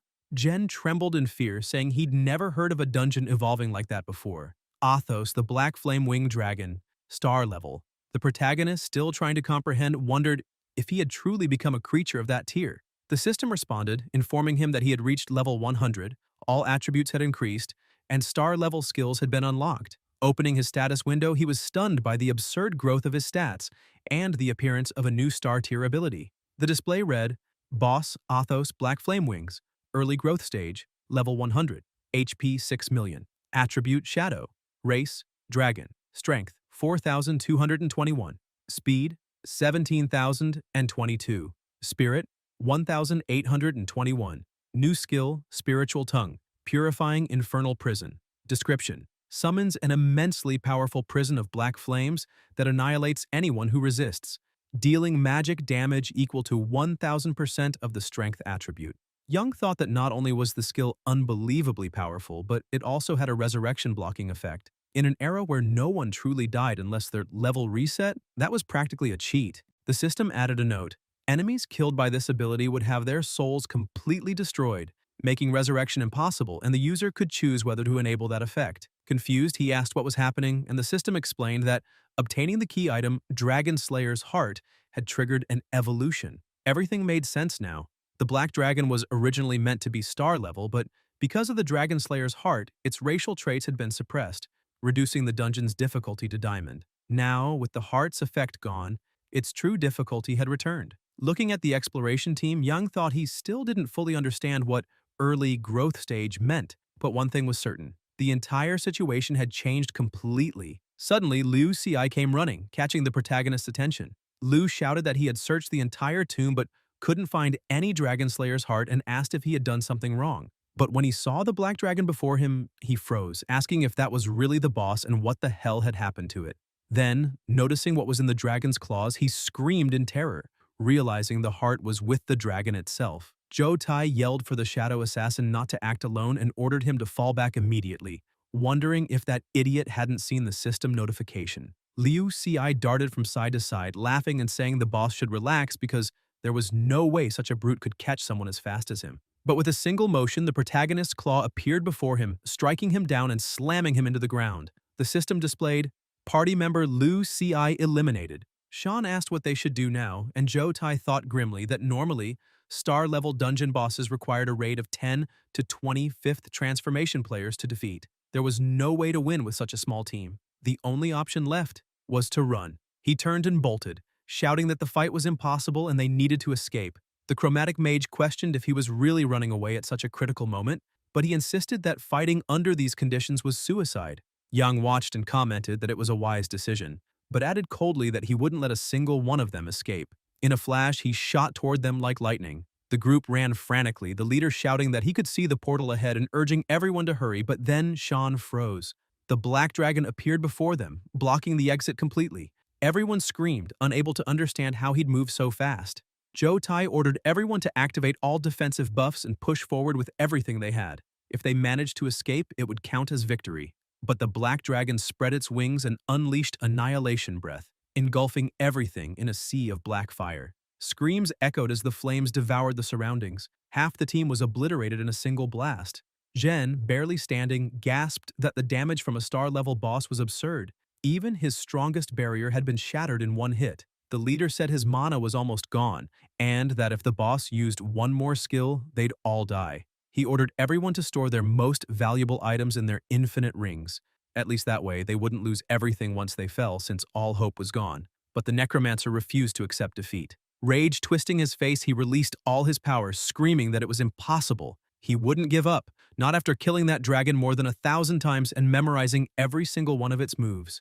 Even if it had ascended to star level, he believed he could still defeat it. With a crazed look, he began chanting, "Souls of the dead, asleep in the realm of time, use my power as the bridge to shatter the boundary between life and death and return to this world. Legion of the Clouds." An army of spirits began rising, and the system displayed the spell's description. Summons all dead creatures on the battlefield to fight alongside the caster. Infinite duration. Continuously drains the caster's mana and life. Chen ordered his undead legion to attack and destroy the boss, but the protagonist crushed them effortlessly, swatting them away like insects. The bone dragon attempted to unleash its breath again, but the protagonist tanked it head-on, thinking that such a pathetic flame couldn't even scratch his scales. He grabbed the bone dragon's head and smashed it into the ground, glaring directly at the necromancer. Even with his face mangled, Chen laughed hysterically, shouting that his hunters were immortal, that even if he failed now, he would return to torment the dragon again and again until he devoured its soul completely. He kept laughing, saying it was a pity star-level dungeons couldn't be repeated, because he would have loved to haunt him forever. Yang watched silently, thinking that after everything they had done, they still believed they could leave alive. Floating upward, he decided it was the perfect time to test his new skill. He invoked Spiritual Tongue, purifying infernal prison. A massive sphere of black flames formed, engulfing the entire battlefield as screams of agony filled the air. The chromatic maid shrieked that the burns were unbearable, but promised that next time she would make the boss suffer 100 times worse, laughing madly. The protagonist approached and replied calmly that there wouldn't be a next time. In that instant, her HP bar dropped to 0 and she panicked, realizing her soul was disintegrating and the transfer hadn't begun. Yang told her she would have no more chances to revive. Her time had come to vanish for good. In the next moment, every member of the exploration team was completely annihilated. The system displayed a cascade of notifications. You killed Zhou Tai, level 110, experience plus 21, 987,637. You killed Zhang Hexen, level 108, experience plus 1, 986,123. You killed Zhuangzhen, level 104. Experience plus 1, 577,633. You killed Liu Xi, level 103. Experience plus 1, 662,321. You have completely eliminated Chen Lun, Necromancer, level 115. Experience plus 25, 461,981. The total accumulated experience reached 9.91 million, raising the protagonist level from 34 to 40, the cap before the next transformation. The system then issued a warning, urging him to complete the transformation as soon as possible, since due to experience overflow, 40% had been lost, leaving 5.99 million safely stored. Sometime later, at the Celestial Pavilion Guild, the leader and the rest of the team were sitting at the table, when Kexen suddenly burst through that door shouting that he was back. Zhou Tai asked if he had any news about Master Chen. The healer replied that, in fact, there was no news at all, and worse, all the information about Master Chen had disappeared from the Celestial Pavilion. That could only mean one thing. Either someone deliberately erased it, or he was dead. The Shadow Assassin commented that the dragon had ignored the high-level protection mechanism and completely exterminated Master Chen. Based on that, he asked what kind of boss the Black Flame Wing really was. Zhou Tai trembled in shock, thinking this was far beyond what they could handle, and that they first needed to compensate the spiritual hunters for their losses and let headquarters make the decision. Still, he wondered, if all of it was true and Master Chen had truly been wiped out, maybe some special mechanism, or even the boss itself, had allowed them to enter on purpose. Meanwhile, in his apartment, Yang was drinking a soda and relaxing on the couch, saying he was exhausted. The skill level of that exploration group was way above the spiritual hunters, and he had to push himself hard. But when he looked at the equipment and items he had gained, he said it was worth it. After all, coming from an S-rank guild, the drops were insanely good. He held the dagger in his hand and noted that two things had really caught his attention. The first was the S-rank star-tier dagger, Dark Bloodthirst, described as the pinnacle of the assassin's art, forged in the abyss of shadows, having claimed countless lives. its bloodlust never ceasing and the cries of the lost still echoing. Equipment restrictions, none by class. Level requirement, 101. Attributes, plus 80 agility, plus 400 strength. Traits, Shadow Body, consumes mana to become invisible for a short time, and increases speed by 50%. Mark of Compassion, consumes mana to mark the target, enabling a stealth attack with 300% increased damage. The other item was a legendary skill scroll with 5 charges, Thunder's Tempest Blades, described as allowing unconditional activation of the Storm of 4,000 Blades skill up to 5 times. The protagonist jumped excitedly from the couch, saying his luck was unbelievable. Last time he got a diamond rank weapon, and now he had managed to get a star rank one. Unlike Call of the Storm, he could actually equip this dagger, not to mention that skill scroll. It was absurdly strong, powerful enough to instantly kill a 4th transformation player with no usage restrictions. He put on his coat. Now he was in his first transformation, Magic Warrior, level 40, ready for the 2nd transformation. He said his level had reached 40, and it was a shame to waste the extra experience. But what really made him think was whether that necromancer named Chen had really died and could no longer resurrect. The system answered yes and informed him that the necromancer Chen Lun had been completely eradicated. The host's decision had been correct, as data analysis showed a high probability that the necromancer Chen Lun would have killed the host if he had obtained the dragon heart, and if the host were defeated by another player while acting as a boss, his death would be permanent, so caution was necessary. Yang was startled and concluded that eliminating that guy had truly been the best decision, because if he had hesitated even for a moment, he might have died himself. He took a deep breath and thought that after this, that exploration team probably wouldn't dare mess with him again anytime soon. He kept thinking and said he'd heard before that star rank bosses are called true spirit creatures and have their own consciousness, which made him wonder what the Black Dragon's situation had been while he was in control. The system explained that system-bound bosses have their consciousness completely erased regardless of rank, and that when the host is not connected, the boss acts according to preset behavior patterns and rules.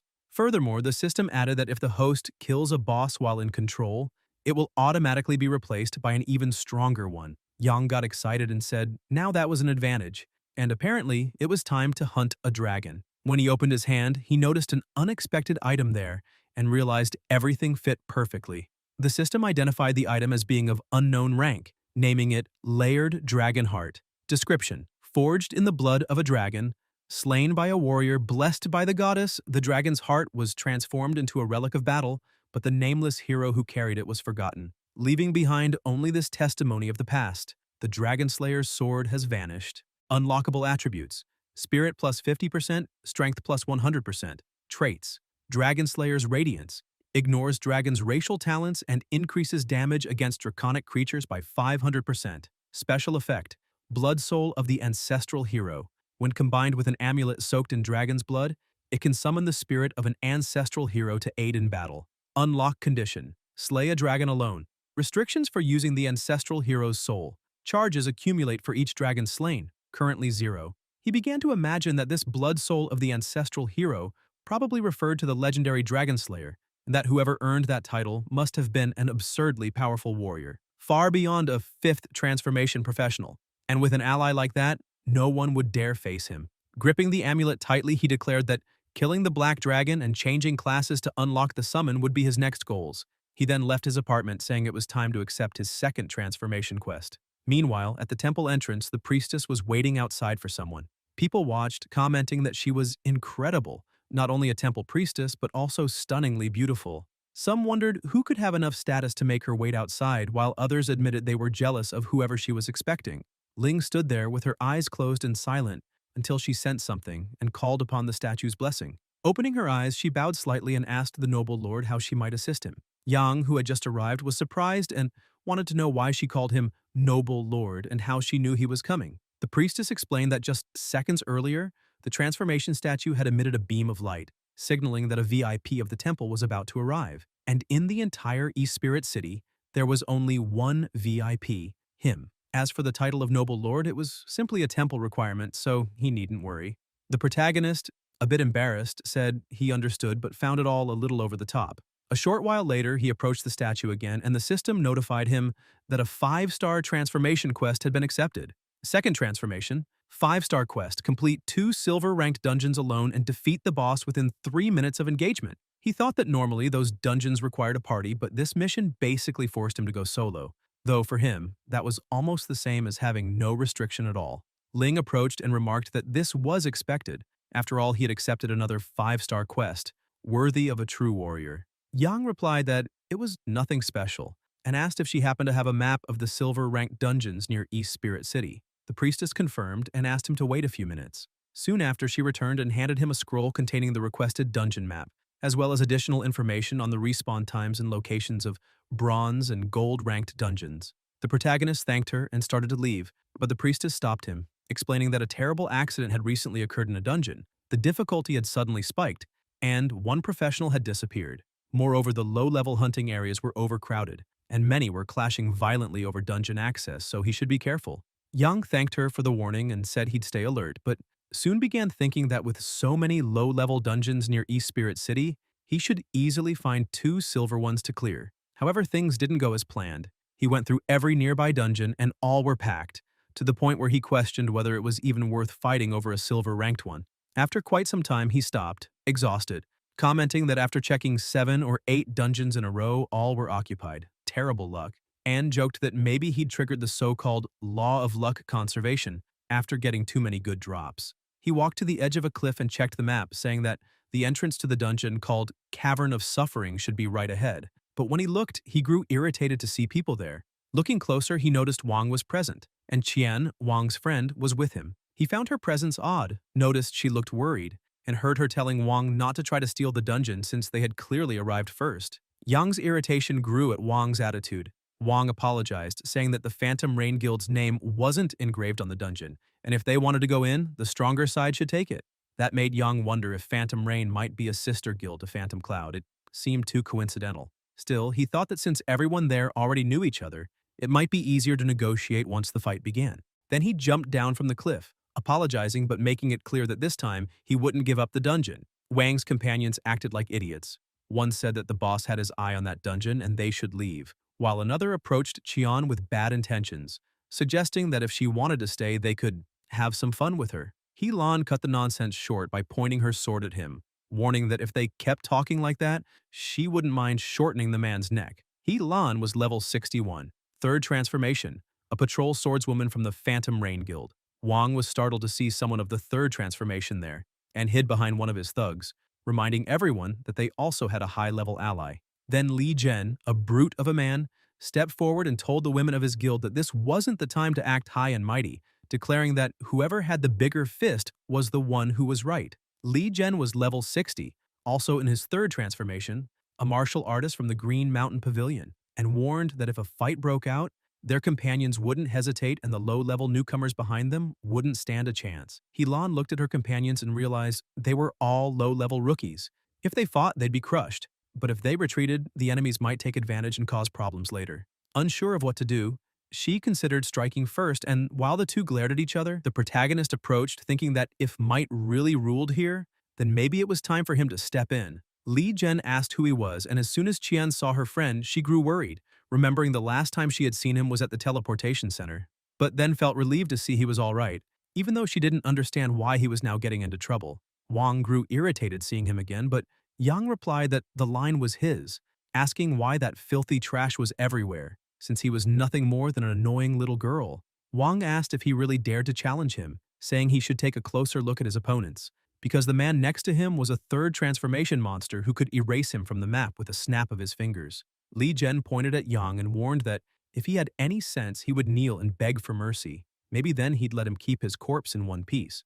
The protagonist simply ignored them both and walked over to his friend, saying it had been a long time. She laughed and agreed, which made Wang even angrier. Watching the scene, Helan asked if they really knew each other, and Qian, a bit embarrassed, smiled and confirmed that they were classmates. Helan replied that if they were classmates, that meant they had awakened together, and demanded to know how he dared show up there, challenging them. Stepping closer, she explained that this was a silver-ranked dungeon and asked if he was lost. Young calmly answered that his 2nd transformation quest required clearing a silver-ranked dungeon. Hearing that, Helan was surprised and asked how that could be possible. If he had awakened together with Qian, how could he already be level 40 in just a few days?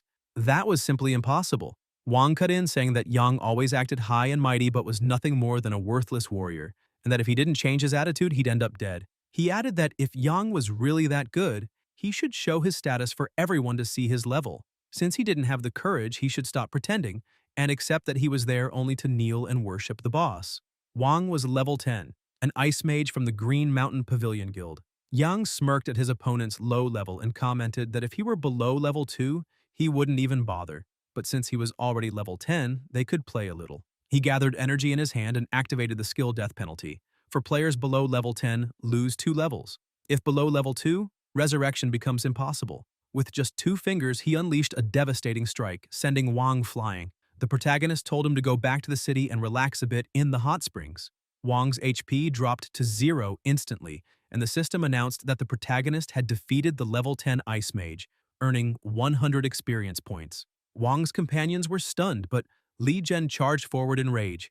Yang dodged easily, remarking that sneak attacks were disgustingly cheap. The mountain of muscles started cursing at him, asking if he thought he could walk away alive after killing the boy.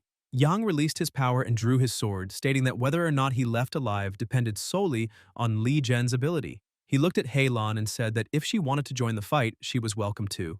It would save him the trouble of repeating the process. Hei Lan grew furious, saying he was an insolent brat and asking who had given him the courage to challenge 2/3 transformation professionals at once, calling him unbearably arrogant and insisting that even if he was Qian's friend, she wouldn't let this slide. Yang walked up to Li Zhen and said it would be better to set their fight aside for now. There was a certain brat who needed a proper lesson first. Li Zhen agreed, saying he'd deal with him afterward, and the two advanced together. Li Zhen attacked with full force, but the protagonist dodged every blow with astonishing agility.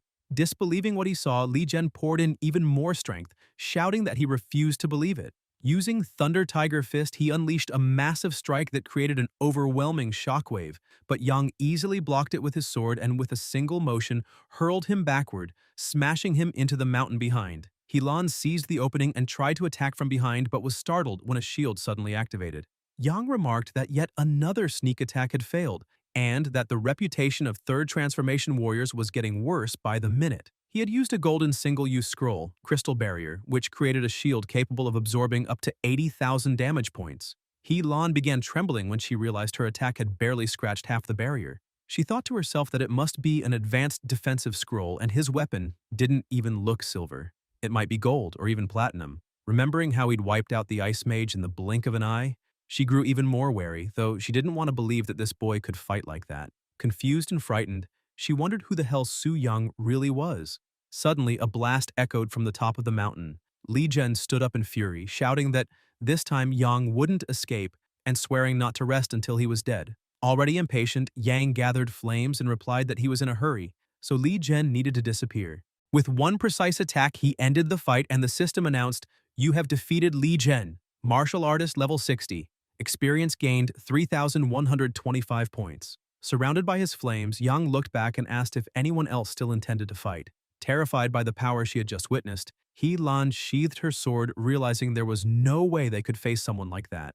Yang did the same and said that was better. After all, they belonged to sister guilds, and he didn't want things to get ugly. Surprised, Hei Lan asked if he really was who she thought, but Yang interrupted, telling her to send his regards to the guildmaster since he first needed to challenge a dungeon. Stepping through the portal, the system identified him. Su Yang, level 40, magic warrior, guild, phantom cloud. You have entered the dungeon, Cavern of Suffering. Transformation quest initiated. Complete it as quickly as possible. Recommended level, 2040. Party limit, 1-8 players. On the other side, inside the dungeon, he started walking, commenting that aside from the Black Dragon's lair, this was his first official dungeon. The air was crisp, and the place felt like a goblin den. Soon he noticed a lone enemy near the entrance. A vile goblin archer, level 35. The monster fired arrows, but Yang blocked them with ease, mocking that for a first dungeon monster, it was pretty pathetic. As he thought that, another goblin attacked from behind, but Yang sensed it coming, grabbed the creature by the throat, and hurled it into the archer. Then, with a single strike, he killed them both at once. Continuing forward, Yang grumbled that even trash like that tried to sneak attack him, concluding that this dungeon was tricky. If he weren't fast enough, he might have been caught off guard. He reflected that so far he'd beaten every enemy relying purely on his attributes, but knew that when facing someone truly powerful, victory would depend on skill. With that, he activated his demonic blade technique, saying this was a good opportunity to train. As he advanced deeper into the cave, he sensed two hidden monsters. When they lunged from behind, he transformed the demonic blade into a shield, creating a barrier that launched them upward. He then reshaped his energy into a hammer and crushed both with overwhelming force, causing an explosion that shook the ground. Several goblin archers appeared, trying to strike him, but he dodged with blinding speed, morphing his energy into a crossbow and firing 3 consecutive shots that eliminated every distant foe. Landing firmly, he pushed forward, saying that fighting defensively was annoying, and now it was his turn to attack. Gathering countless monsters around him as he ran through the cave, he commented that he was almost at the boss's room and planned to end everything at once. Spinning suddenly, he formed a 40-meter sword and unleashed a colossal slash, wiping out all the enemies in one blow. Watching the result, he remarked with satisfaction that the ability was incredibly versatile, effective both in close combat and at long range, and he felt increasingly eager to unlock the techniques of his second transformation. Suddenly, a new enemy appeared, the Frostfang Giant Tiger, the dungeon boss, level 40. Yang was confused to see that the leader of the Goblin Den was a tiger, finding the design almost comical, like a pet that had somehow become the master of the house. The tiger spoke in a menacing voice, calling the humans fools for invading its territory, asking if they were tired of living and if they thought they could keep up with its speed. Yang commented that the dialogue sounded pre-programmed, confirming that bosses below star rank had no real consciousness, which for him was perfect, since he could test a newly created technique. The tiger charged at the high speed, roaring that the human was finished. But in the blink of an eye, Yang activated the demonic blade transformation and struck a devastating blow, defeating it instantly. The system announced, Silver Dungeon Boss, Frostfang Giant Tiger, defeated. Experience gained 6,321 points. Another message followed. Silver Ranked Dungeon completed solo. Condition fulfilled. Boss defeated in under 3 minutes. Yang smiled, saying it was an instant kill and he hadn't even needed the time limit. He remarked that it was time to move on to the next dungeon. When he left, he noticed He Lan and Qian still hiding nearby and asked why they were so far away, assuring them he didn't intend to hurt anyone. He Lan replied that he didn't need to worry and could just be on his way. Yang agreed, bid farewell and left. Once he was gone, He Lan said in disbelief that he had cleared the entire dungeon in just 5 minutes, wondering what kind of monster that guy was. Qian, equally astonished, admitted that not long ago they had studied together, but now he seemed to belong to an entirely different world. Sometime later, in another dungeon, the protagonist once again defeated the boss. The system announced that he had eliminated the silver-ranked dungeon boss, the bloodthirsty orc, earning 6,187 experience points. Yang remarked that with that he had finished what he needed to do. The system then informed him, silver-ranked dungeon completed twice solo, condition met. Boss defeated in under 3 minutes. Second transformation quest completed. Mission cleared perfectly. New mission or account unlocked. Hidden transformation quest series activated. The system asked if he wanted to confirm his return, but Yang was surprised to see the new hidden quest. Determined, he accepted and the system detailed. Phase 1. Find the lost rusted key. Description. In the area marked on the map, a terrifying beast lies hidden, seemingly guarding something. Bonus rewards, plus 5% to all attributes and 1 legendary skill book for the special class Magic Warrior. Notes. 1. Hidden transformation quests can only be unlocked after a 5-star transformation and are linked to class development. 2. These quests open new phases with each transformation. 3. They can be abandoned without affecting normal missions. Time limit, 48 hours. The system asked again if he wanted to accept, and Yang smiled, saying that a 5% boost to all attributes was already tempting enough, not to mention the legendary book. Apparently, there was even a second phase ahead, which explained why a 5-star transformation mission was so valuable. Without hesitation, he confirmed. He then read the scroll and discovered that the quest would take him to the advanced wilderness area near Spirit Celestial City, where monsters average level 40 and the so-called terrifying beast shouldn't exceed 50. He thought that if it weren't for exploiting the system, no one could possibly complete such a mission. Gripping his dagger, he said it was time to unlock his star-ranked weapon. But to use a diamond or higher rank weapon, having fully charged limitless gems wasn't enough. A master blacksmith was also required to embed them, and as far as he knew, there was no such craftsman in East Spirit City. Then he recalled that the Celestial Pavilion was located in Spirit Celestial City, a place not only selling dungeon strategies but also gathering information, and decided it was time to pay some old acquaintances a visit. He held his black gold VIP member card from the X Union and smiled, saying he had heard that the Celestial Pavilion was one of its members and wanted to see how they would react when they saw him. Shortly after, already in Spirit Celestial City, the protagonist was amazed by the bustling crowd, saying it was incredible to see so many people buying strategy guides. It really showed how good that group was. He admitted to feeling a bit nervous about meeting them, holding his fully charged Limitless Gem, which could be inserted into any equipment to remove level restrictions. He thought that with his current balance of 2.8 billion, after selling his items, he had officially entered the ranks of the new rich, and it made him feel slightly embarrassed. As soon as he entered the place, several people began shouting, asking if it wasn't finally their turn, complaining that they waited so long their flowers had wilted. The attendants urged everyone to remain calm and wait for their number to be called, while the protagonist was stunned by the sheer size of the crowd. Looking to the side, Yang spotted Zhou Tai and Liu Xi and thought he had found them faster than expected. The shadow assassin asked the leader if they could get reimbursed for the weapon since it was star-ranked. Zhou Tai sighed and said that after Chen's death, the sect had been kind enough not to go after them, asking what more he wanted. Liu Xi grew irritated, kicked one of the benches, and complained about having to farm everything again for months. The bench flew straight toward Yang's face, but he caught it with one hand and, annoyed, asked who the rude idiot was throwing things around. Liu Xi began releasing his shadows and asked if Yang had a problem. Yang said yes, and asked if he really thought being high-level gave him a free pass to do whatever he wanted. The shadow assassin grabbed him by the collar and yelled, asking how a mere level 40 newbie dared to challenge him, saying that he did whatever he wanted here and could send Yang straight to the respawn point if he felt like it.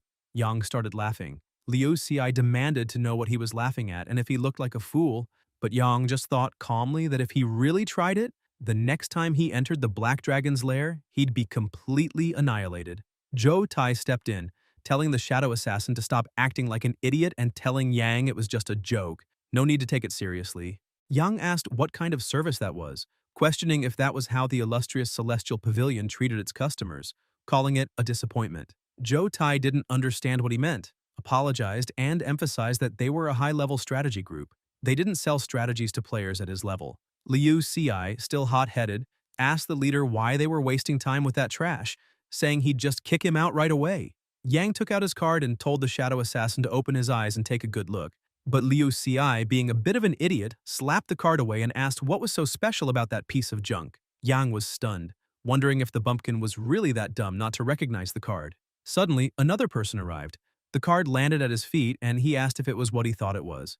Zhou Tai wanted to know why the great butler was there. Liu Xi was also shocked and yelled, calling the man brother-in-law, saying he had been looking forward to his arrival. The man was Jia Yue, level 120, the great butler of the first city, Yongfeng City. The butler walked over to the shadow assassin and slapped him across the face, sending him to the floor. Liu Xi, confused, asked what that was about since they were brothers-in-law. Jia Yue ignored him, walked up to Yang, addressed him as an esteemed VIP, and introduced himself as Jia Yue, the great butler of Yongfeng City. He apologized for any trouble his subordinates may have caused. Yang replied that it was nothing, and everything was fine, though he thought to himself that this man was indeed powerful. The butler noted that Yang was quite young to already possess the black gold VIP card from the X-Union and asked if he had completed the 5-star transformation quest and earned the temple's VIP privileges. Yang confirmed he had. Jia Yue then looked at his subordinates and ordered them to treat the distinguished guest as he deserved, asking if they understood. Zhou Tai lowered his head and said yes. The butler began to leave, dragging Liu Xi along, saying they needed to talk about the next dungeon. The shadow assassin, angry, shouted at his brother-in-law to let him go, saying he could walk on his own, and still pointed a finger at Yang, warning him not to get cocky because his time would come. Hearing that, Yang began to wonder if the Celestial Pavilion was scheming something again. Zhou Tai approached Yang and asked how he could help. Yang said he wanted to know where to find the master blacksmith of Spirit Celestial City and whether they sold limitless gems there since he needed to buy a few. Zhou Tai replied that the information would be easy to get and that they did have limitless gems, though they were very expensive. Yang interrupted, saying if money was the issue, then there was no issue at all. He snapped his fingers and threw a mountain of gold coins in front of the expedition leader, who began stuttering and unsure what to say, finally blurted out that he understood and would personally fetch the items, asking Yang to wait a moment. Yang thought the change in attitude was impressively fast. He reflected that Yongfeng City was the capital of that region, and even the great butler had treated him with respect. Now he was even more curious about the class advancement temple. A short while later, Yang began to leave, commenting that the old wolf's forge had been located and that the master blacksmith was hiding in a place as discreet as that, realizing that trusting the celestial pavilion had been a good choice. Then, he overheard two people talking nearby. One of them said his companion had mentioned that the exploration team was getting ready to return to the Black Dragon's lair. The bald man asked if that was serious, reminding his friend that people had died in there, and yet they still wanted to go back. The hooded man replied that he'd only heard rumors, but now everyone was afraid and almost no one wanted to return. The bald one said that was understandable. He wouldn't go back in there even for 100 billion. Yang thought that was to be expected. The necromancer's death had shaken the exploration team's morale, and they probably wouldn't return anytime soon.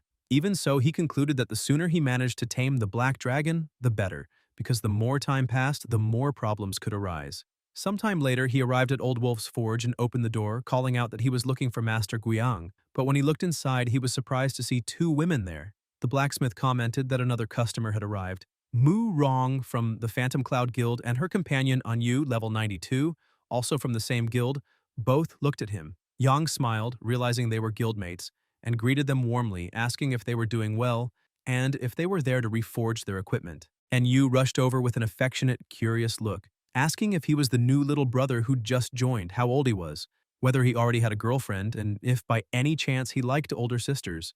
Mu Rong put a hand on Anyu's face and pushed her back, telling the protagonist that this was a master-level forge and that, with his current level, he didn't need to come there. He could just use a regular blacksmith shop on this commercial street. Anyu told Mu Rong to stop being like that, and Yang sighed, saying it was the second time he'd heard that kind of comment and sometimes didn't even feel like explaining. So he simply showed them his dagger and the limitless gem, asking if his weapon was qualified to be there. Mu Rong was stunned, saying it couldn't be real, and asked if that was actually a star-ranked weapon. And Yu was also shocked upon seeing the fully charged limitless gem, knowing that each one was worth hundreds of millions. As soon as he revealed the equipment, the blacksmith stood up, visibly impressed, saying he hadn't seen such an extraordinary weapon in ages. Without hesitation, Yang handed the dagger to him, saying he was entrusting the weapon to his hands. When Guiyang held it, he felt a powerful energy surge through his body and shouted for Yang to leave everything to him. He would pour all his life's experience into this enhancement and wouldn't disappoint him. Then, the blacksmith began his work. With each hammer strike on the dagger, waves of energy pulsed outward, causing small explosions. Mu Rong watched in awe, asking if this was really the special effect of enhancing a star-ranked weapon. It was the first time she had ever seen such a thing. And Yu was also mesmerized, saying the lights were amazing. Mu Rong glanced at Yang and noticed he was calmly sitting on the couch, expressionless, and thought he must be used to scenes like this.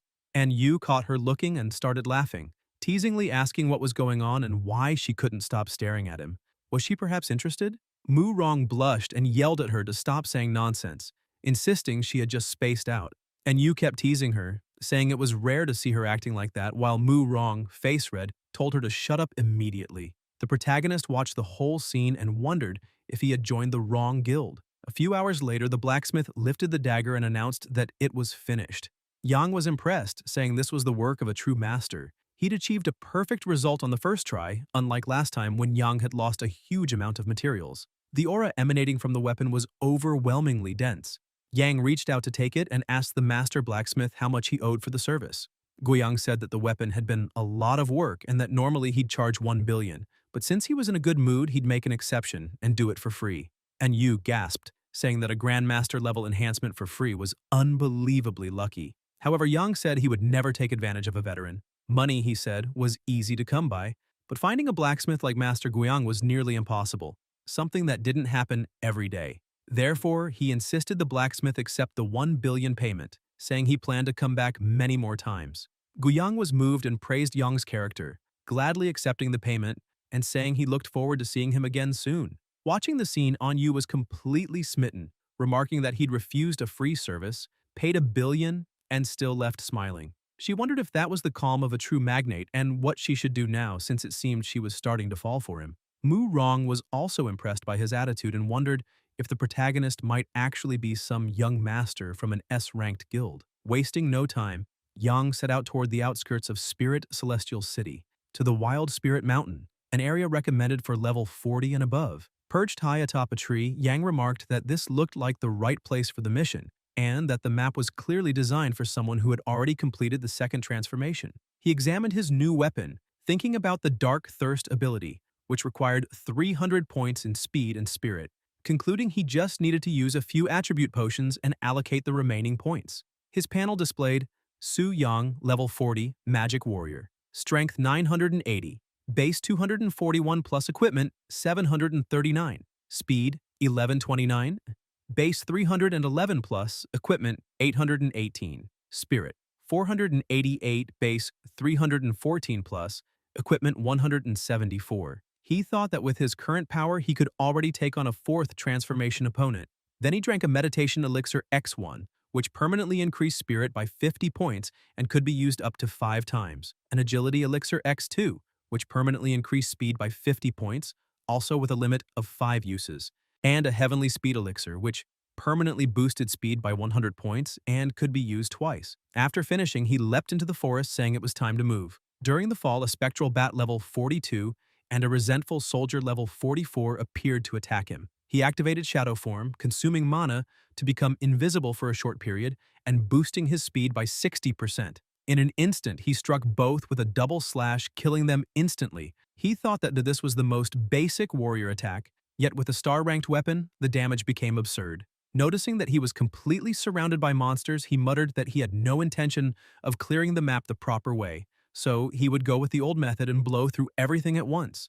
Using several more potions and scrolls, he triggered a power burst, unleashing a massive explosion through the jungle. The blast instantly wiped out every monster nearby. After walking a bit further, he saw a cave ahead and said it had to be the cavern of the terrifying beast. Judging from the mission's design, he bet its level was not below 50 and wondered how many hits the boss could withstand. Advancing through the cave, he found it strange not to encounter any monsters along the way, but soon he spotted a bright light ahead and realized he had reached the destination. Crossing the light, he was stunned to find the creature's lair. A mutant beast that devoured an unknown piece of flesh. Level 55, undead. All stats, skills, and traits were completely hidden. Young wondered what was going on since the system only showed its level and name. He concluded he would need to buy a high-level skill book to reveal more details but pressed on, knowing better than to underestimate a boss with concealed data. He activated Shadow Form and unleashed a powerful strike, dealing 52,281 damage. The system reminded him that the mark consumed mana to tag a target, and if the attack landed undetected, damage increased by 300%. The beast roared in rage, and Yang said that was expected since there was no way it would go down in a single blow. The monster counterattacked, but Yang easily dodged and retaliated, determined not to let it recover. With another critical strike, he finished the battle. The system announced, "You have defeated the mutant beast that devoured an unknown piece of flesh." Experience gained 4,321. Items obtained rusted key and unknown rotten flesh. The descriptions read, rusted key worn by time used to open an unknown door. Unknown rotten flesh once held great power but has long lost its strength, a symbol of decay and of mysterious origin. Perplexed, Young commented that the key was probably part of the quest, but the flesh was intriguing because if it could mutate a beast even after losing its power, the original owner must have been incredibly strong. He stored the items and decided to set the mystery aside for now, since it was time to complete his class transformation quest. Suddenly, multiple notifications appeared. Inspection complete. Mission approved. 5-star class transformation finalized. Base attributes increased by 25%. Next, he received a new exclusive passive ability, Dual Spirit Enhancement, which increased spirit by 10% of strength and strength by 10% of spirit non-stackable. The system then detected a hidden class transformation mission, confirmed its completion, and awarded additional rewards.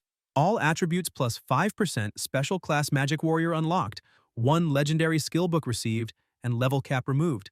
After calculating the accumulated experience, his level rose from 40 to 58, granting him 360 attribute points. He ordered the system to distribute the points equally between strength and spirit, and after a few seconds the system confirmed the update. His strength rose from 241 to 301, then 359, reaching a total of 539. His speed increased from 311 to 388, totaling 407. His spirit went from 314 to 392, then to 411, reaching 591. Young thought that with those attributes he was already far above third transformation professionals, and with his current equipment, he could even face spiritual hunters and defeat a fourth transformation opponent while still in the second transformation. Just imagining that made him excited.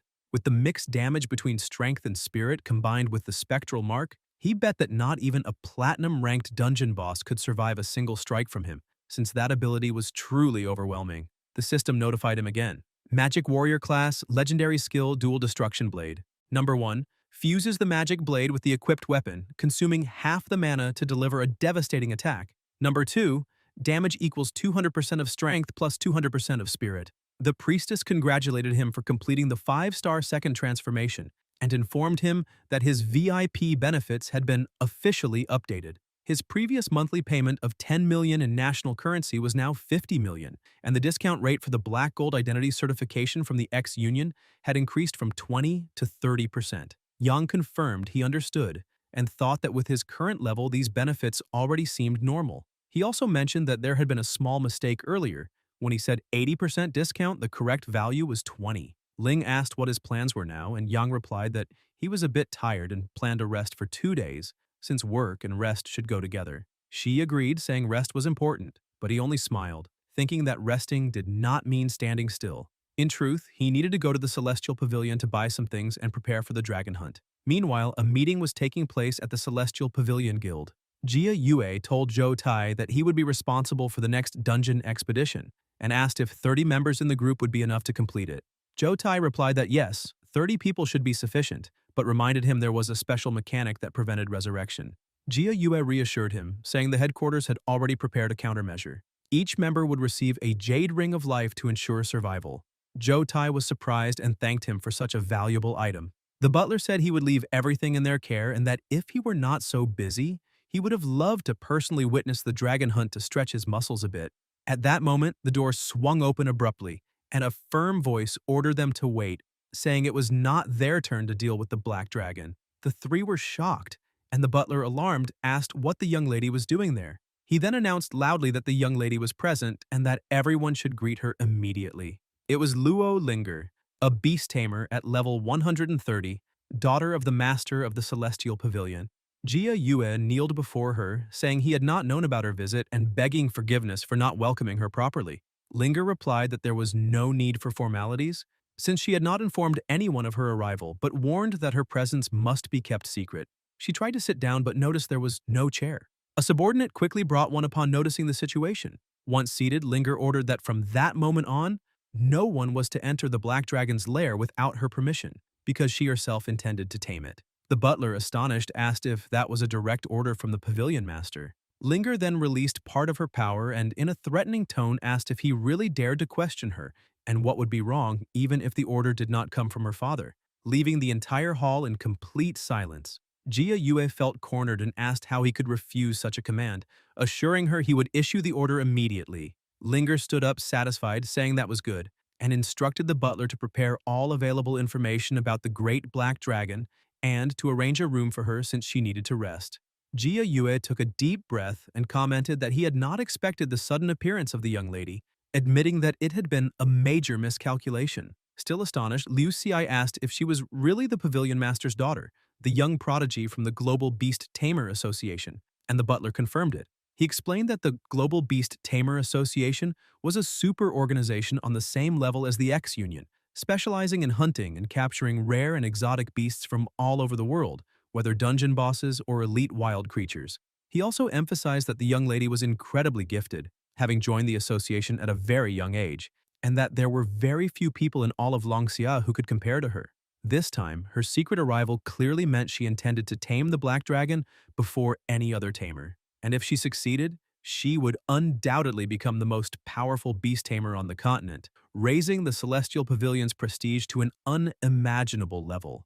Jia Yue stressed that because of this, no one was allowed to make any mistakes inside the dungeon while accompanying the young lady. Everyone was to follow her orders strictly, especially when the black dragon's health dropped low, since they had to let her tame the creature without interference. No one was to try stealing the achievement. He asked if everyone understood.